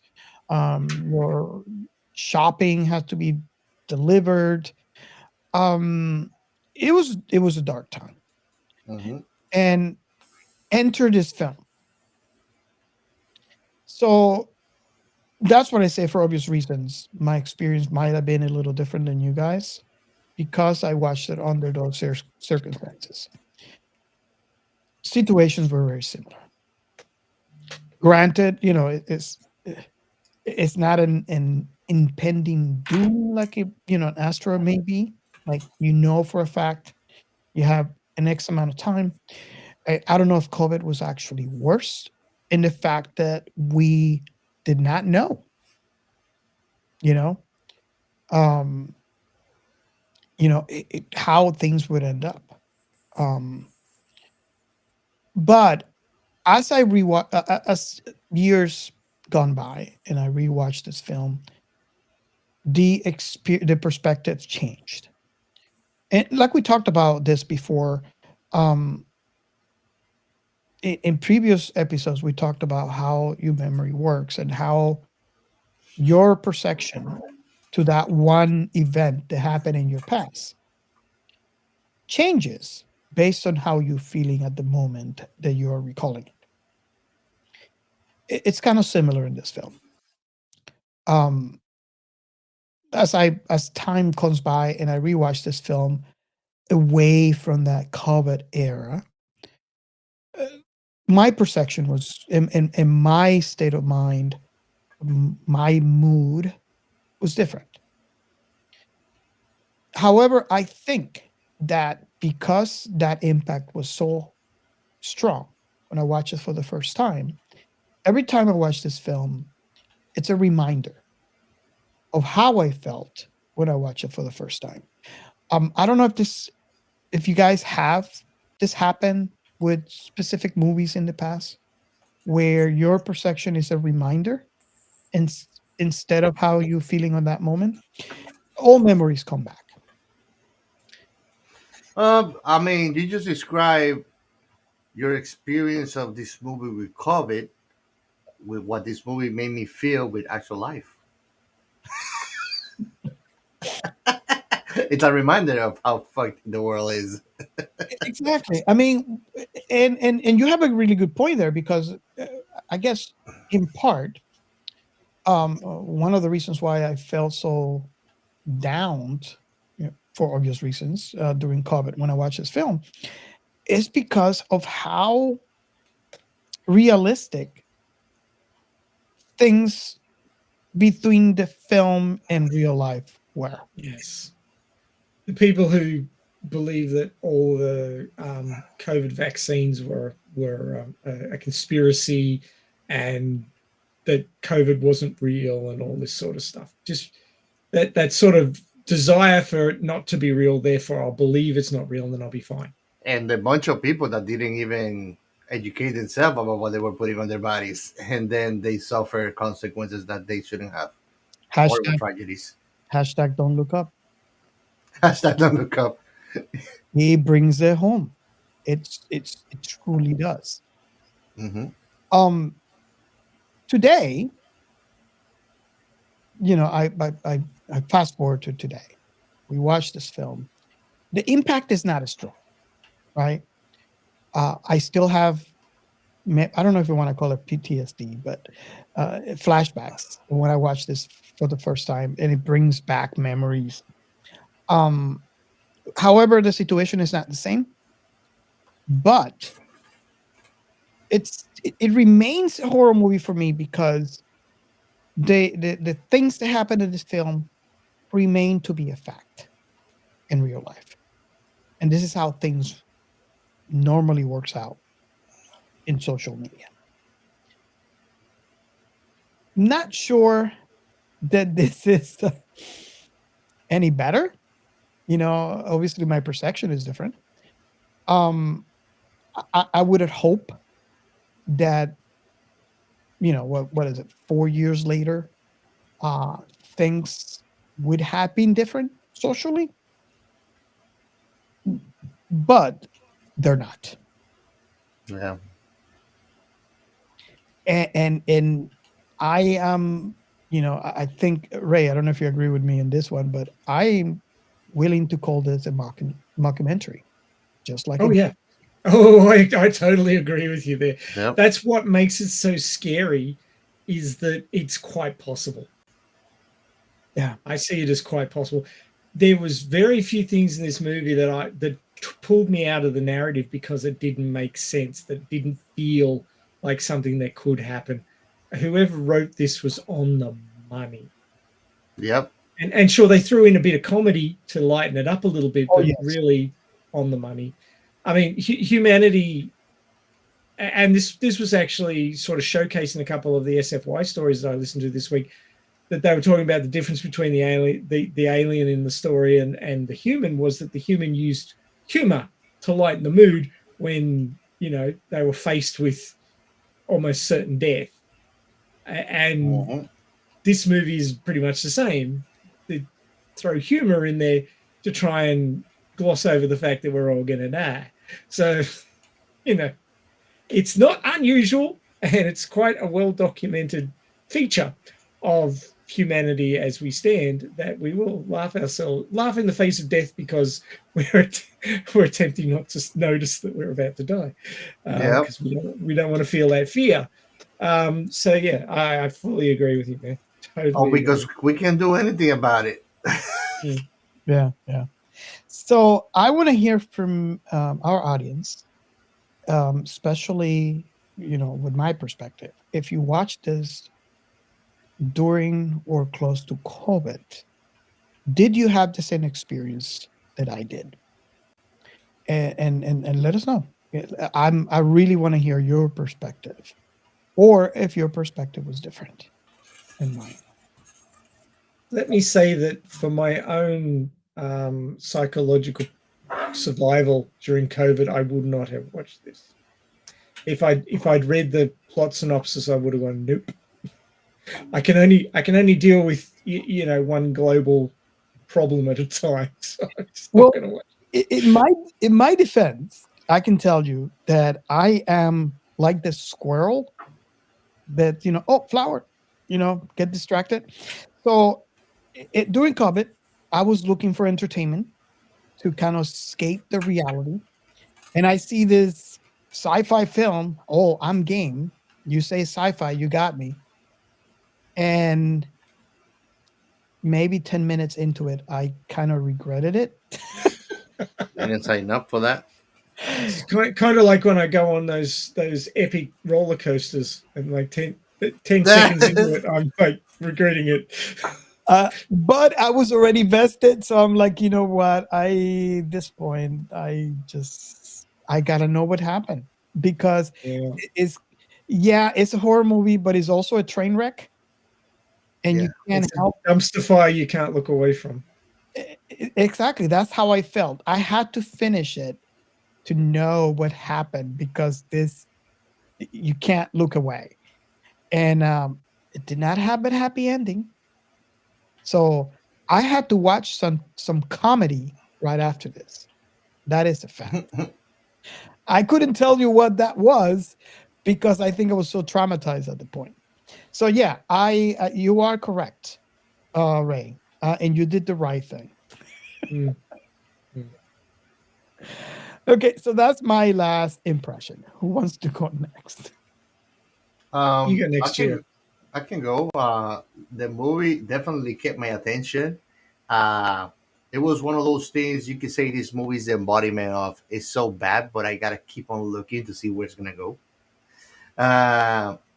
And definitely they were on the money. I agree with Robert. The punchlines, the relatability, the how much of a meme this movie is. Oh For my sure. God, you have. For I sure. never really thought it from that perspective, but you are. This movie is a meme. It's a meme. No, yeah, it's a meme. That's what you see. Like, it's all meme, social media. Like, basically, what the movie tried to tell is that we have become that. Wow. Yep. I see it. It's like when I watch interviews nowadays.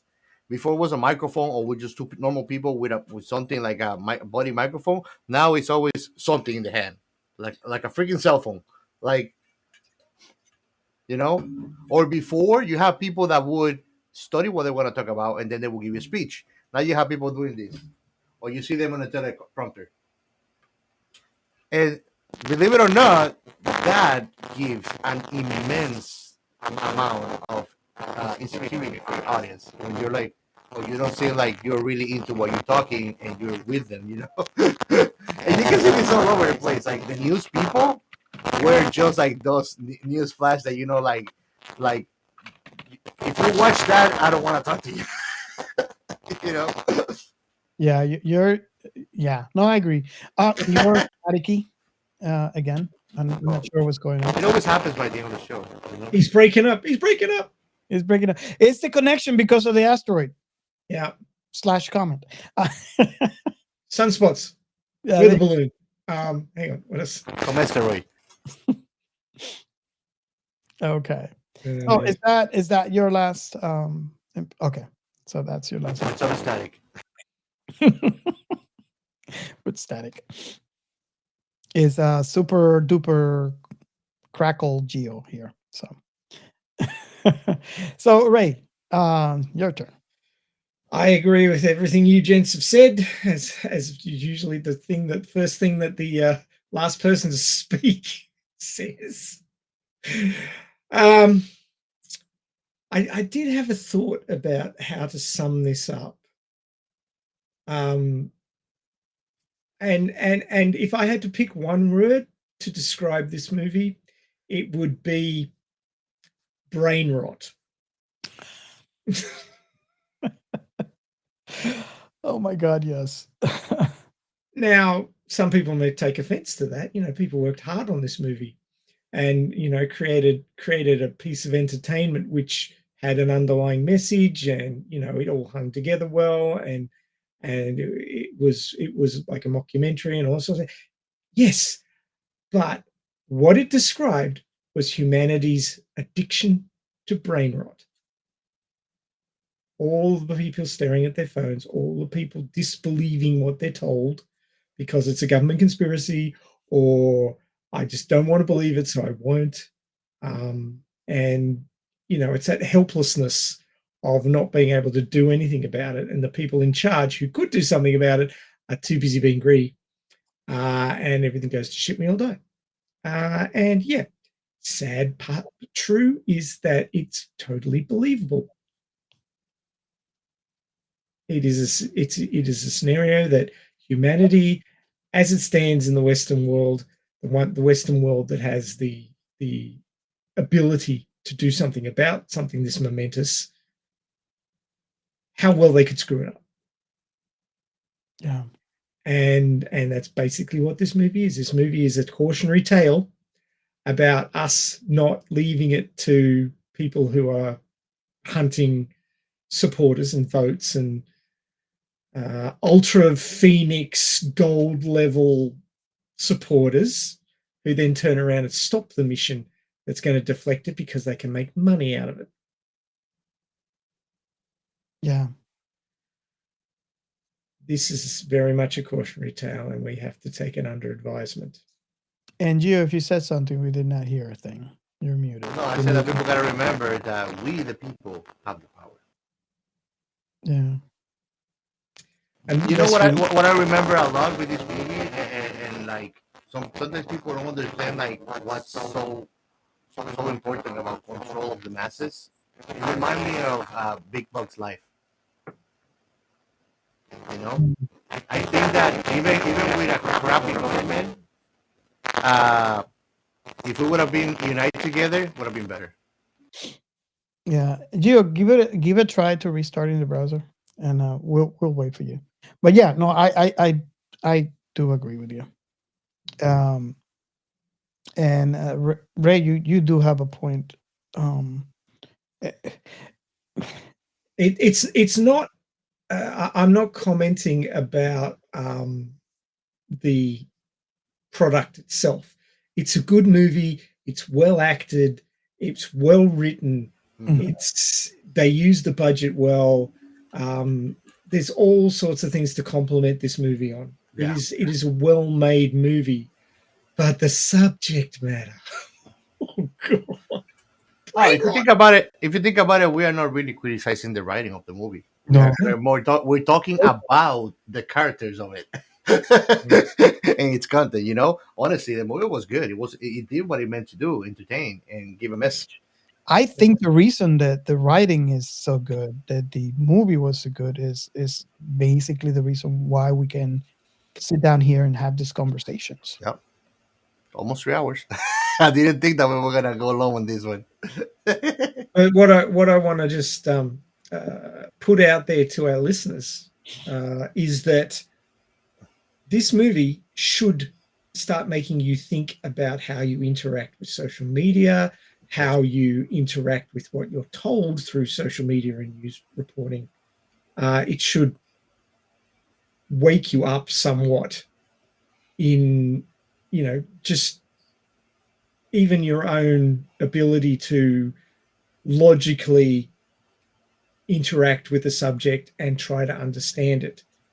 There are a lot of people out there who don't want to do that, and they just want to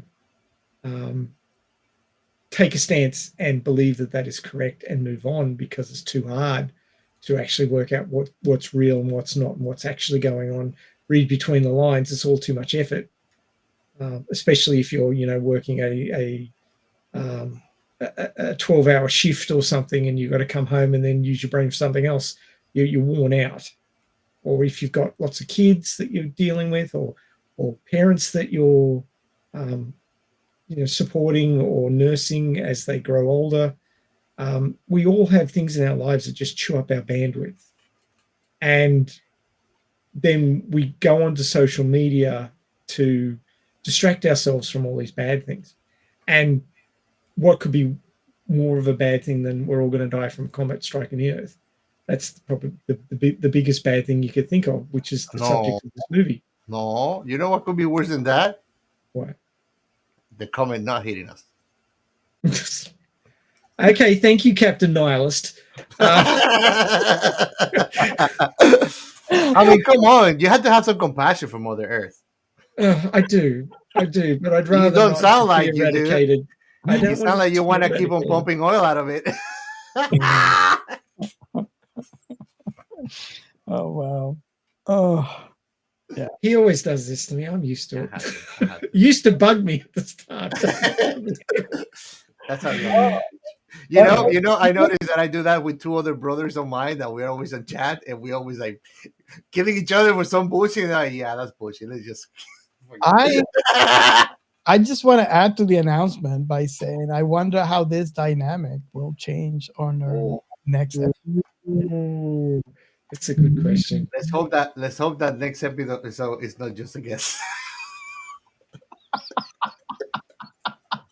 Well, you're trying to say you're gonna hey, someone? I'm just saying, ain't no changing for nobody. Fair. That's fair. That particular situation will have to inoculate itself, much like I did. Next episode is gonna be like, so last episode we lost 3 of our hosts, so it's gonna be just me this time. I think Ray can speak from experience. It's an acquired taste. Do you agree? Monologuing isn't as much fun. Certainly, bro. Whatever it is, they love it because they come back every time, no matter the guest. I was going to say that the sort of people I think that listen to us aren't the ones that believe. Just pick a belief and just stick with it without any sort of logic or data to back it up. I think the people that listen to us, the real science fans, the science fiction fans, have that logical, well, I want to know that this is a thing, rather than just take it as read.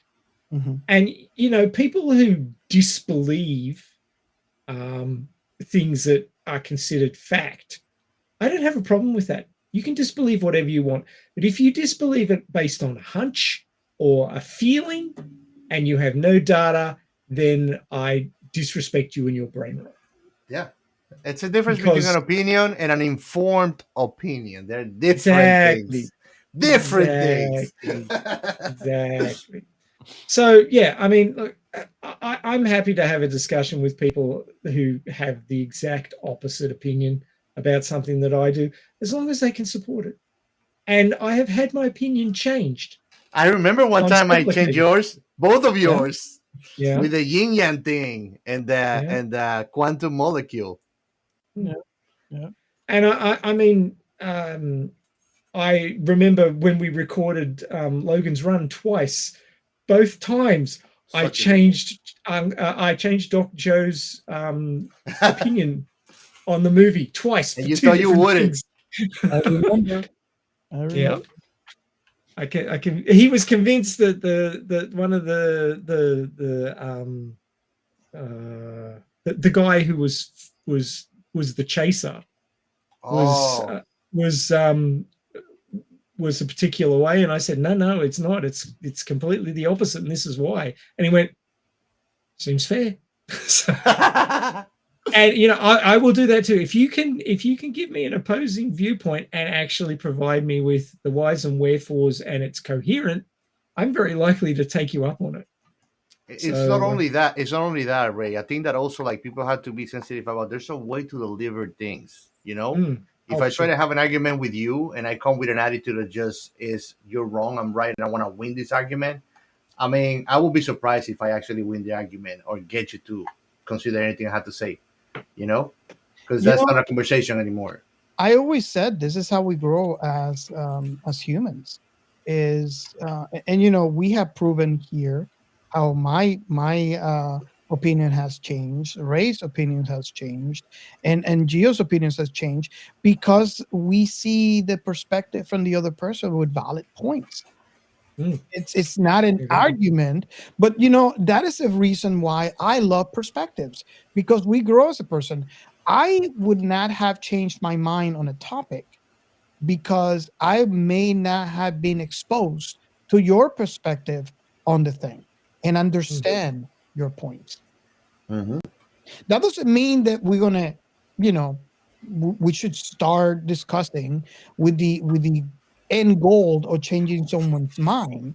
No, what I'm saying is the end goal should be experiencing the other's perspective, because it is okay for you to disagree with the other perspective, but there's a difference when you understand it. You can if you can understand another perspective and still hold your own, you're actually a lot more intelligent than if you just like one eye support a perspective without even looking into the relevance of the opposition. Do you know what is a bigger tragedy? Being able to understand an opposing view and not being able to agree with it. Because you can see from where the person is coming from. One thing that to me, for example, and it kind of like turns me off on conversations is, and tell me if it happened to you, but it's when you're having a conversation with somebody on opposing views and you notice that the person is playing, like listening to you, but then the moment that you stop, they just go back into the monologue like they didn't hear anything you say. They're waiting to speak. Exactly. It feels disrespectful. Utterly outrageously disrespectful. Well, it's also pointless because you're not actually having a conversation with them. They're monologuing you. Exactly. But it makes you wonder, like that's why people walk out on other people. 12. 11.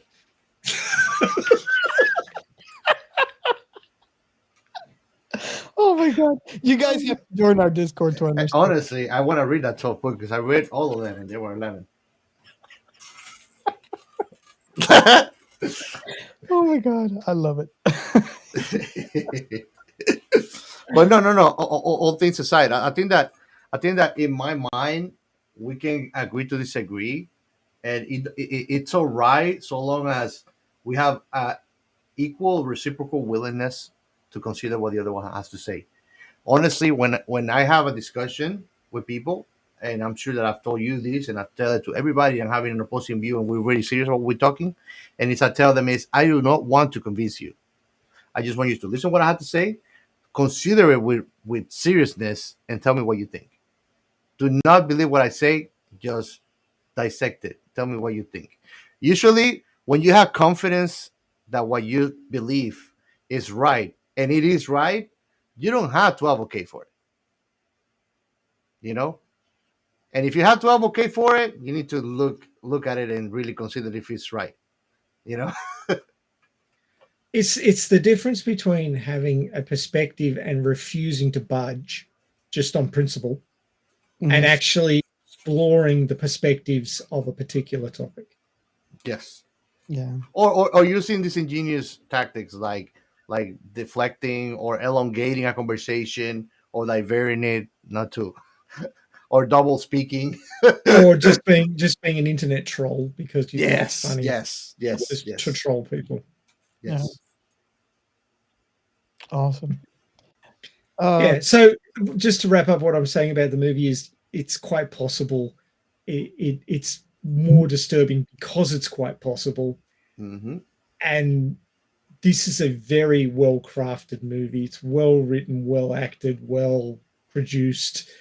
And that makes it even more concerning because it feels more real. And did you And thank notice God they something, put Ray? a little humor in it. You notice something, Ray, that this movie is brought to you by Carl Jr.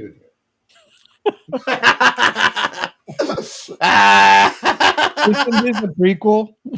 I got you. No, it can't be a prequel because they didn't survive.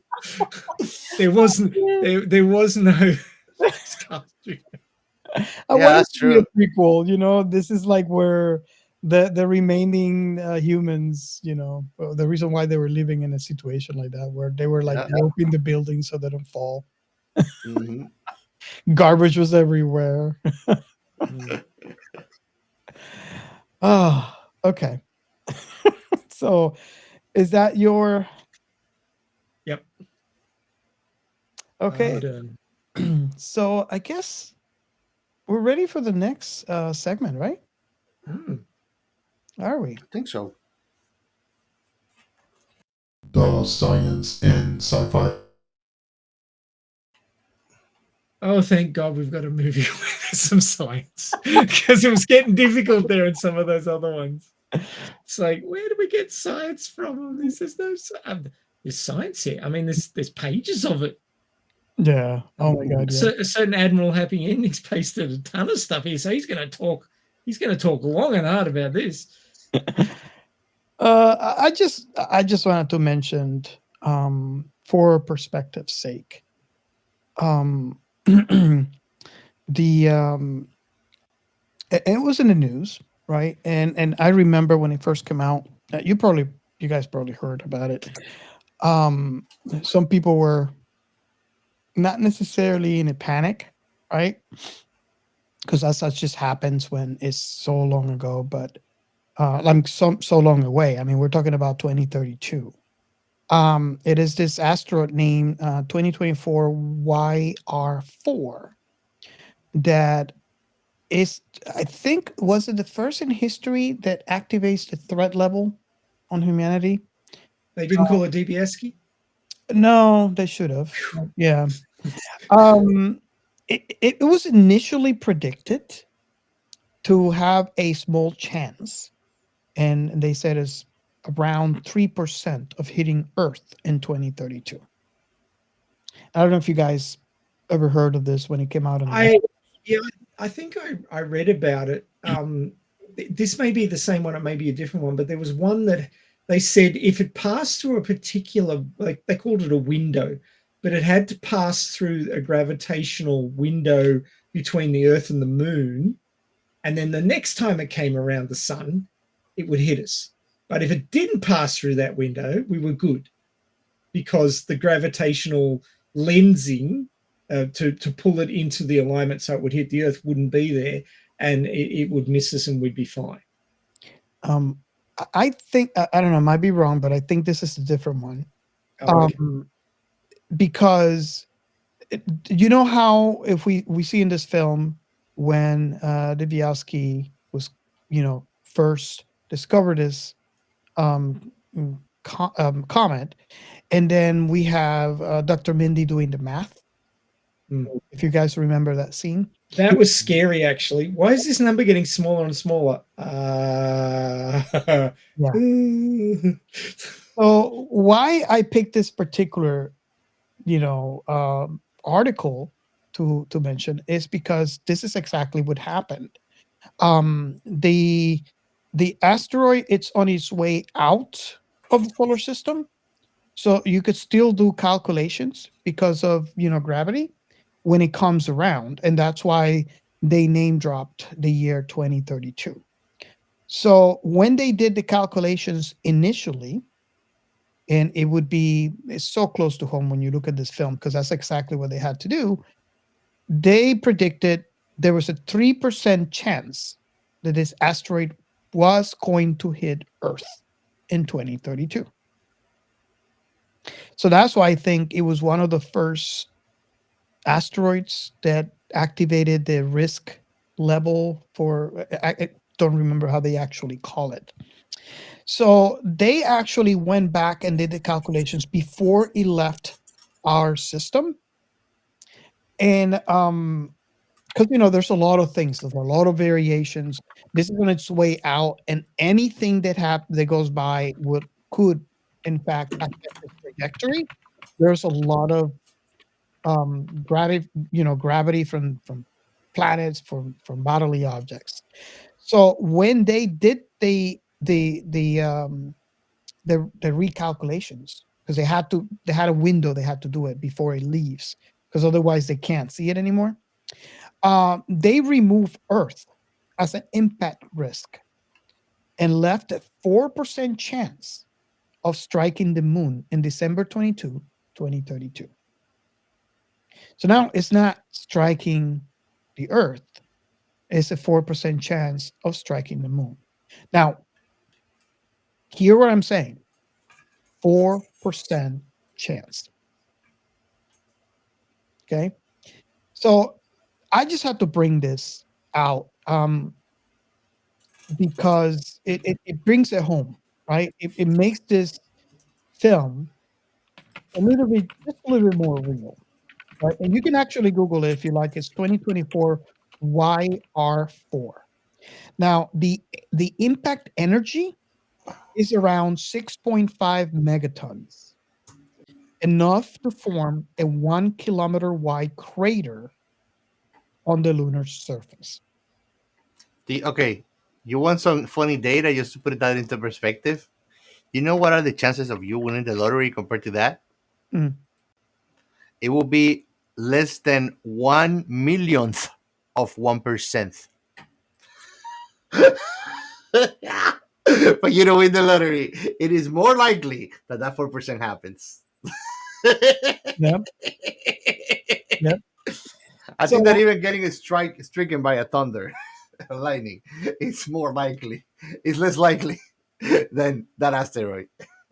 So I just gotta put it in perspective because this one it brings it a little home. Like right now, we got a 4% chance, but it's a 4% chance. It's not Mhm. zero, right? And so right now, what they're discussing, people in the research community, is what kind of impact does a lunar impact will cause on Earth, because it's going to launch millions of kilograms of lunar rock into space. And what percentage of that is going to enter Earth atmosphere, right? Mhm. Um, And where? Because it comes in the water, there's consequence for that, and it comes straight into the earth. It's gonna be different plethora of problems too. at the very least, is going to cause a visual meteor shower as the fragments burn up into the atmosphere, lunar fragment. Hmm. Um, there's another window where this asteroid is going to be studied again, and that is in 2028. And we are expecting a more accurate percentage. Hopefully, I guess what the hope is, since it is a 4% chance of hitting the moon, that when the assessment comes in 2028, it will update to a 0 chance of hitting the moon. But Talking about that, didn't I see the news not too long ago that Omaoma was nearing the Earth again? no, No. no, there was something else. Okay. It was like twice the size. A Okay. lot of people are saying it's like a spaceship from another. Omaoma, that long big rock asteroid that There's they another think one. is they say, yeah, it's a spaceship. Yeah. But then again, thinking of arrival, it could be a spaceship. Yeah. It can look like a rock to us, but it could be an object of higher dimension. So yeah, I just wanted to mention that because it brings this film a little closer to home, and we could see part of what we see in this film on this, specifically the how research is done and how the percentages are calculated on when something like this happened. Plus, I don't know if I'm going to have to research this, but I think it's the first time that this the threat level was raised this high for an Earth or near Earth impact. How did that work out? Hopefully not in the film. So, Yeah, I hope so. but then again, in 2028 we're gonna have an updated assessment. So we're Yeah. kind of hoping for the best. So I want to just add a little bit to what you've said there. So what they're talking about with the one that Robert's talking about is an asteroid. Mhm. Asteroids are different from comets Yes. for a number of reasons. The first being that asteroids are made of rock and metal, while comets are composed of ice, dust, and rocky bits. So that was the one thing. Excuse me. That was the one thing that I thought was a bit off about the description of this comet in the movie, was that it was shown as a big chunk of rock, which is not generally what comets are made of. They're made mostly of ice from the Oort cloud. Now, how do these things end up moving around the solar system? Is that comets can collide with asteroids in the asteroid belt and knock them out of orbit. So they're all orbiting in the asteroid belt, going around the sun in a roughly circular orbit, and they get knocked out, and then energy is imparted onto them, and they start moving. So that could be how this asteroid that Robert's talking about got moving. Could have been hit by a comet, could have been hit by another asteroid, but whatever happened, the movement made it start traveling in a different orbit. So what I want to show was this one.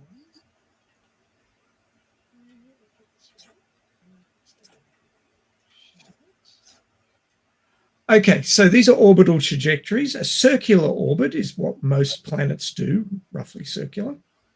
And that is a more stable orbit.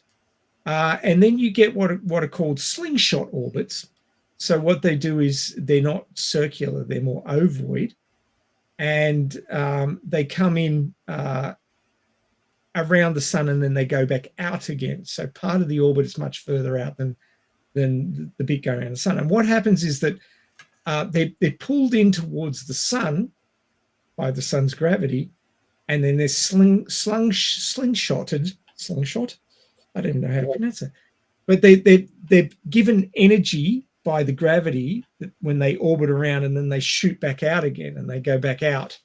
And these can be also become stabilized, but they're moving a lot quicker when they're going around the sun than they are at the outer extent of the orbit. So their speed actually changes.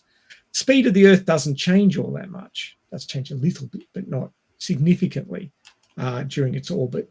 But in an elliptical orbit or a hyperbolic orbit, you get speed changes. So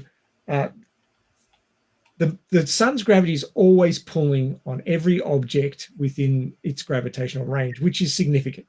All the way out through the Oort cloud, the sun's gravity is affecting objects. So obviously, the further away you get, the less effect it has, but it's still always affecting objects. So in an elliptical orbit, when the rock is out here, or the comet's out here, it will be slow as the sun just keeps tugging on it just a little bit. It'll slow down, and it'll finally start getting pulled back in again, and it'll speed up, and it'll zoom around the sun, and then slow down again as it's slowly being tugged back in. So it's always being pulled on in this direction, but it's not always moving in that direction, so the speed varies. Does that make sense? Uh-huh. And hyperbolic orbits are even bigger, where it comes in and it goes back out again, but it's going way further out. So if you have a look at this one, you can see that it doesn't even necessarily run on the orbital plane of the rest of the planets. It can be in a completely different angle. And it comes in and then it shoots way out here, goes really, really slow, turns around, comes back. So it's got it's got the same sort of speed variation. Although if it's traveling for longer, it would pick up more speed. So it's probably going really quite fast, comets compared to asteroids. So asteroids wouldn't necessarily get out that far. They'd be sort of looping around here. And that's why this 2024 one is coming back 4 years later, whereas comets are generally hundreds of years. If you remember Halley's Comet, Oh yeah. that's 76 years, I think. So it's a significantly long orbital distance. I'm not entirely sure how far it goes out. I'd have to look that up. But there are ones that are like 10,000 years. So they've spotted them out there, but we in our lifetimes will never see them. They'll never get even close to us. Close in inverted commas, because these are spatial distances we're talking about, was thousands and thousands of miles. So close isn't that close necessarily. I just want to add something, Ray, before you move on. Halley's Comet next encounter with Earth is in 2061. Yeah. So I was alive in the 80s when it came past the last time, and I remember going out into my backyard and lying there on the grass in summer with my binoculars and watching it. Yeah. You could see it. So don't think that this, a comet being visible in the sky on Earth is bogus. I've actually seen one. Now, it wasn't as close as it's shown in this movie because it wasn't coming to hit us. It looked quite small, but you could see the tail. It was obviously a comet. Yeah. Now, let's see. Oh, yes. So the tail on a comet. Whenever you think of a tail, you think of something that follows the main object around, which isn't necessarily the case when it comes to comets. So what creates the tail of a comet is two factors. Ions from the sun being blown off from the sun, called the solar wind. It's also the pressure of those ions, which are impacting on this comet as it's speeding up, as it's coming around the sun. So when the comet is coming in, so this comet, say it was coming in this direction. Oh, sorry, this direction, on this way. Now, you can't obviously see this, but I'll describe it. So the comet's coming in, and it's got a little bit of a tail on it. So solar wind weakens as it gets further away from the sun. So as the comet's further away from the sun, it would only have a small tail. But as it gets closer to the sun, that pressure, that ionization pressure gets greater, and the solar wind is stronger. So it gets a longer tail, but the tail always points away from the sun. So now there's two tails. There's the ion tail, and what was the other?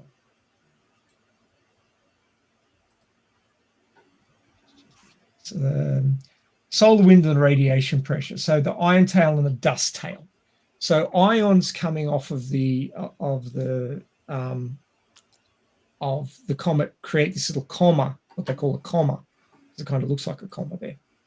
And the dust tail is much longer and more visible, but it always points away from the sun. So the comet's coming in this way, but as it goes to arc around the sun, the tail is always pointing away from the sun. So the tail actually ends up leading the comet as it's going back out, because the dust and the ions are being pushed away from the comet in the direction of its travel, but faster than the comet is going, which is interesting. So functionally, comets versus asteroids, you'd get a lot more material out of an asteroid, which would be useful, like rare earth metals and things like that, versus a comet. So that's why who needs an Earth? But that's why I thought that they're description of the comet having all these rare earth metals and stuff in it was a bit like, it would be more likely to be an asteroid than a comet. Which More would, likely to have precious water on it. Well, they do believe that most of the water on present Earth came from comets and ice asteroids and ice bodies that hit the Earth during its early formation. So it is precious, and it is something that Earth has, which no other planet has currently. Even life forms our solar could be system. frozen on it, right? And it was important for early life to develop. And it is still important to us because most of the oxygen is produced by plankton and diatoms, which float around the surface of the oceans. So if we didn't have those oceans, we wouldn't have that oxygen. I wanted to ask, because I had that question. Do you think that some creatures, at least bottom dwellers, would survive something like that? Not where the asteroid hit. No. But I was Because saying other side, on the other side of the planet. Yes, well, I mean, civilization is over, but microorganisms would persevere. I mean, there's microorganisms in the soil down to the depth of a couple of kilometers. They've found them. Oh, they're fish too, and other species. And yes, the bottom of the ocean would have a advantage in protection from what was going on in the atmosphere above. What about the people that live inside the Earth? Well, they could have a problem. In fact, you brought me to another point. So, and it was in Robert's notes actually. Robert's notes about discussion points actually for the main podcast. So the debate versus volcanic activity of the Chicxulub impact. Now, they believe that the pressure wave from the impact of the last big rock, the Chicxulub impact that killed off the dinosaurs, caused a shock wave to travel through the Earth, and it actually cracked the crust on the far side. So all that kinetic energy and pressure slamming into the Earth, it pushed the Earth down on one side, and that shock, that pressure traveled all the way through the core of the Earth, or probably didn't travel right directly through the core, but through the lower parts of the Earth strata and back out again, and popped out on the far side of the planet. And there is actually some evidence called the Deakin Traps, which was a massive volcanic field on the far side of the planet from Chicxulub, or the Yucatan Peninsula, where the asteroid actually hit. And it is believed that it wasn't the primary destructive cause, but it was probably a secondary destructive cause of all that volcanic activity on the far side of the planet. So you think, oh, I'm on the other side of the planet from the impact, I'll be fine. It's not how it works. Well, the Yellowstone volcano, they said that if it erupts, the whole Earth is screwed. Yeah. The super volcano. Yeah. And there's several across the world that could do that too. Mm-hmm. It's not just that one. But when you think about it, if you take a water balloon and you smack it on one side with a stick, you can see the pressure wave travel through it, and it'll just deform the opposite side. Ripple effect, yeah. And that is exactly what happened to the Earth. So you think you're on the far side of the planet, you'll be fine. That's not how it works. We're all in this together, boys and girls. Yep. Unfortunately. Now, speaking of boys and girls, I just, before we wrap up, I wanted to talk to one thing, which is kind of demonstrated in this movie. You would have heard of it. It's called the fight, flight, or freeze response. Yep. Which is basically when challenged or under fight threat. Or flight. In psychology, they call it. Well, it's more than that. Animals will have one of three reactions, or they might have more than one, but there's three main types of reaction to threat. The first one is fight. you're gonna hurt me, I'm gonna hurt you back. Flight, you're scary, I'm getting out of here. Curiosity. And freeze, which is deer in the headlights kind of deal, where you can't decide what to do, so you're just going kind to of like the opossum. What the opossum does. wait and assess. Mm-hmm. Wait, Robert got it. No. I don't think that there's assessing when you freeze. No, you're not getting it. No, you're not getting it. You did not get it. I'm quoting the movie. I see what you I see what you did there, Ray. I see. So basically, what I'm getting at is that this movie is a perfect example of the fight, flight, and freeze response. The first thing they did was freeze. They told the government, "Hey, we're all fucked unless we do something about this." And they went, "Oh, what do we do? I don't know what to do. Never come across this one before. It's not in the manual." So they wait and assess. Now that is freezing. Now, when you're not sure what to do, and you can't decide whether to fight or flight, freeze is the other option. You just stay there and watch. And a lot of animals will do that, especially ones that can't fight and can't run very well. They will freeze. They will call it an hope option, that they but it don't doesn't sound like much of it. It's better than just running straight like into the reaction. jaws. but I mean, it works for a lot of animals. Like they'll just opossum. The opossum literally plays dead if you get too close to it, and Exactly. he will let you bite him. He will let you carry him, but he will sting like that animal too. It works. And it works. That's a freeze response. Yeah, so it's legitimate. It is actually legitimate. So in the very beginning, we saw the fake US government in this movie freeze. They didn't know what to do, and that really upset the main characters, because they're like, "We're going to do something about this." Oh, we're not doing anything about it. And then they decided to fight. They said, "We're going to send up rockets. We're going to blow it off course." And then they said, "Oh, we're going to mine it and deal with it and make some money, blah, blah, blah." That was all fight. That was all changing the situation to your advantage. And then the end of the movie was the flight response, when they fucked that up.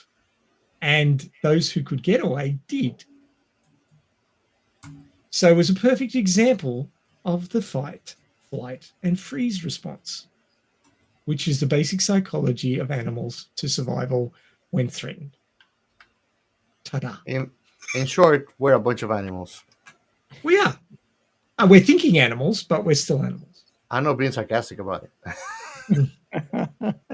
I think that we're the most advanced cousins of bonobos. We're 5 drinks between humans and animals. And we actually tend to be worse than most animals. That's because we think about things. Because we think. I mean, self-awareness, and we could go on for this for another hour, but self-awareness and all that good stuff that humans have aside, animals think as well. Like, the dolphins and dogs and various other animals, they all consider stuff before they act. The problem with us humans, I'll tell you this as a person that loves animals, is that we tend to look at other animals and think like humans. And that's the first mistake and the last one that we made, But when you look at an animal, you have to study it and understand that there's a different psychology for certain species, and that there's different ways to communicate with them. Most people don't know how to communicate with dogs and have dogs, or cats. You as a cat owner, you know this. Robert, you too. You know this. Look at your cat, Robert. It's a rescue cat. Look how it was treated. Yeah. And for most people, that's normal. When I went to the ER, my grandmother was throwing water at a cat that was trying to jump in her backyard to stay on it. She doesn't want it in there. To me, that's like, Granny, that's outrageous. Don't throw water at it. Yeah, I don't want it in my house. I don't give a shit. It's cultural. It's a cultural difference. Like, for me, people would think I'm crazy, but for me, an animal life is just as much worth as a human life. I don't think that an animal life is a lesser life. And I think that that's the problem with the human condition, is that the human condition makes you think that your life is more valuable than others. Even But there others are actually a human. lot of people who consider animal lives more important than human lives. Yeah. Yep. Especially when you look at endangered that's species the versus movie. humans, which are not endangered at all. I mean, there's just ridiculous number of us on this mud ball. Yep. So, losing a few humans isn't going to make a difference to the How many- population or to the survival of the species, whereas losing the last few animals of an endangered species, they're gone. Anything that we have exterminating on this that has been gone on this earth forever, that it hasn't been done by a meteorite or a planet changing event, we did it. Well, We humanity in the last 100 years has been an extinction level event. We have made we so literally many species extinct. look how crazy, Ray. Global warming is a cyclical process of the earth, and we have managed to put our hands on it and touch it and change it. That's crazy. Yeah. That we have managed to put our hands in a process of such scale that is beyond our reach, and we did it. So And it's not a good thing. that make us civilization type 1 then? Because we can change our. A civilization type dumb. Did you say? Yeah. Thank you. Yeah. I'll just say one last thing, and that is 8 billion anything is too many for one poor little planet. No, poor planet. Yeah. A moment of silence for Earth. Yeah. Earth Chan, sorry. The infestation continues until the rock shows up. What do you mean? No, we gotta celebrate. They are gonna let Earth get out of ER finally. Should I call it Jasum then instead of Earth? Jasum. Yeah. 12. Well, Jasum 11. Did you say that? yes, I did. We said it at the same time. We did. We're on opposite sides of the planet. We said it at the same time. Oh my god. That was epic. Robert, I think that you found your quantum opposite. Oh, nice. Get a quantum dear. room. So as you can tell by the nearly 3.5 hour length of this discussion, that we had a lot to say about this movie. Yeah. Oh, yeah. And there's still more to discuss. I could go on for another hour, but I won't. I'll pity you and wrap up now. But if you would like to discuss this movie or any other sci-fi gems that we've already covered in our back catalogue, or that you know of we haven't covered yet and we really should, do jump on our Discord and let us know. We'd love to have you there. It's a great place to talk about sci-fi stuff and anime, because we are all anime freaks as well. But if you can find a good sci-fi anime, you're best of both worlds. But join us on our Discord. There's a link in the show notes, which is an invite onto Discord, or you can join by scanning the QR code on the screen right now if you're watching on YouTube. And basically, Discord is a way of collecting servers of people who are discussing things that you're interested in, theoretically, because you're watching or listening to this podcast, you're interested in sci-fi. And of course, Science Fiction Remnant is one of the premier science fiction Discord channels or Discord servers that you could join. We have a channel for just about everything. And if we don't, let us know and we'll sort that out for you. But we'd love you to join us on there. It's pretty easy. It is free for the basic level at the very least. And all you have to do is get the app or the program on your computer, scan in that QR code, or use the invite link in the description on the podcast. And you too could join us on Discord and have a good old chat about all sorts of things to do with sci-fi and related topics. We'd love to have you there. And while you're there, do let us know what your favorite sci-fi is. If we haven't seen it already, we'd be happy to check it out and have conversations with you about the sci-fi that you really like. Because we're into that sort of thing, aren't we, gents? We have a couple of websites. The first one is sciencefictionremnant.com. That is the platform where you can catch up with not only our currently released podcast, but our back catalogue, where you can jump on there and scroll through it and find out all the awesome sci-fi that we've covered so far. We're always adding to that, so do check it out. And hopefully you can find something there that you haven't seen already and you may enjoy. But of course, do watch the actual IP before you listen to the podcast, because we do spoil, as you've obviously gathered, if you've got to this point in our podcast already.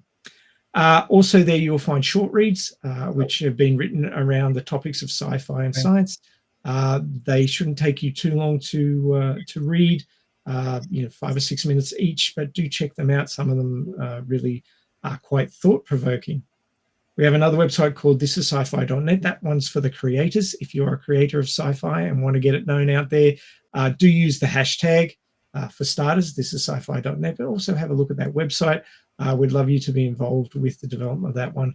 We can get your sci-fi out there to more viewers / listeners / enjoyers. We have a bunch of social stuff. The first one I want to mention is Substack.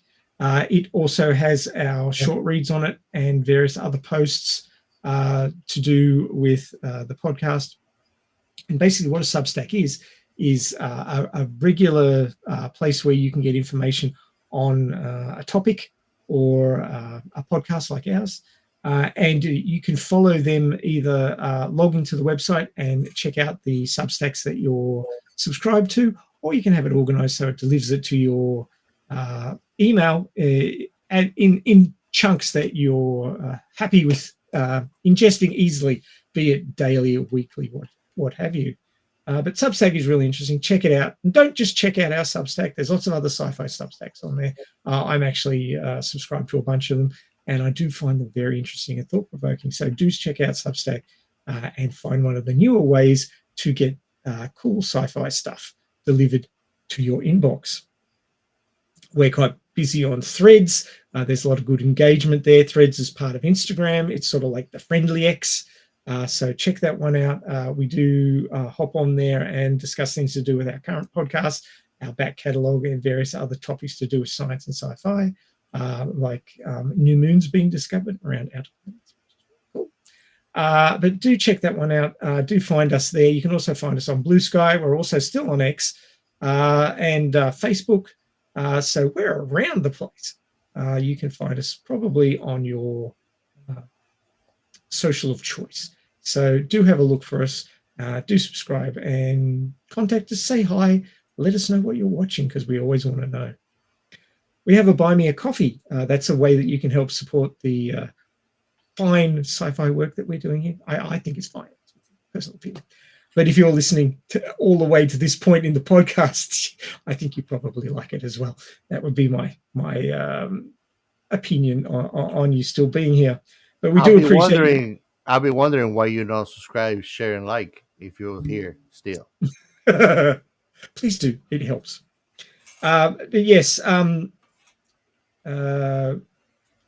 Buy Me a Coffee is an opportunity to help out the costs of the podcast. It is not free to produce a podcast, especially one where we, go and do research and collect information together and have plots and summaries and talking points and all that sort of stuff. There's software involved in that requires yearly subscriptions and things like that. So if you would be willing to get involved with the Buy Me a Coffee, either with a one-off donation to the podcast or a regular monthly thing, which, it may be too much for you, but if you could, $1 a month or a couple of dollars a month, that'd be great. Every little bit helps. So do keep us on the air. Do keep us talking. Help us out. Robert's covering most of the cost of that at the moment. But if you could help us out with that, we'd be greatly appreciative. We mentioned our hotline before. The number is 1305-563-6334. That's 1305-563-6334. Now, you leave the one off if you're in the continental United States. Otherwise, you'll need that one because that's the country code. Do leave us a message there if you liked anything that we've had to say today or any of our other podcasts. We'd love to hear from you there. And do let us know if you'd be willing for us to play that message in the This is Sci-Fi section of our podcast. We'd love to hear from you, and we'd love to talk about what you've had to say. And of course, if you're even more interested and would love to come on as a guest, we'd love to have you. The easiest way to do that is to join our Discord, have a chat with us there, tell us what you're interested in covering, and we'll get you on for that particular episode, because we're always interested in everybody's differing points of view, even if they differ from ours. And of course, your point of view is just as relevant as ours, and we'd love to hear from you and hear it. So if you'd like to come on as a guest, we'd love to have you. So do check out our Discord, do catch us up, do let us know what you're watching, and if you'd be interested in talking about that with us on the podcast, or just give us a hint, say, hey, this IP is really good, do check it out. We go and watch, go, hey, this is cool, let's cover it. And then your IP gets on here and we will give you a shout out to say, hey, Mr. Franklin from Illinois told us about this one, and thanks for telling us. We would have loved to have you come on, but you weren't up for it, but that's fine. We're going to talk about it right now, and then we will do a podcast on your favorite IP. So do consider that, but do join us on our Discord. We'd love to have you there. We'd love to talk to you about sci-fi, because we love all things to do with sci-fi, and we think if you're still listening to me at this point in the podcast, you do too.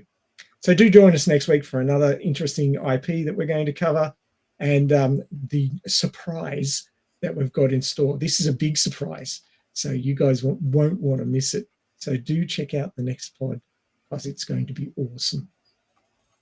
And on that note, we'll catch you next week. Bye for now. See you next time.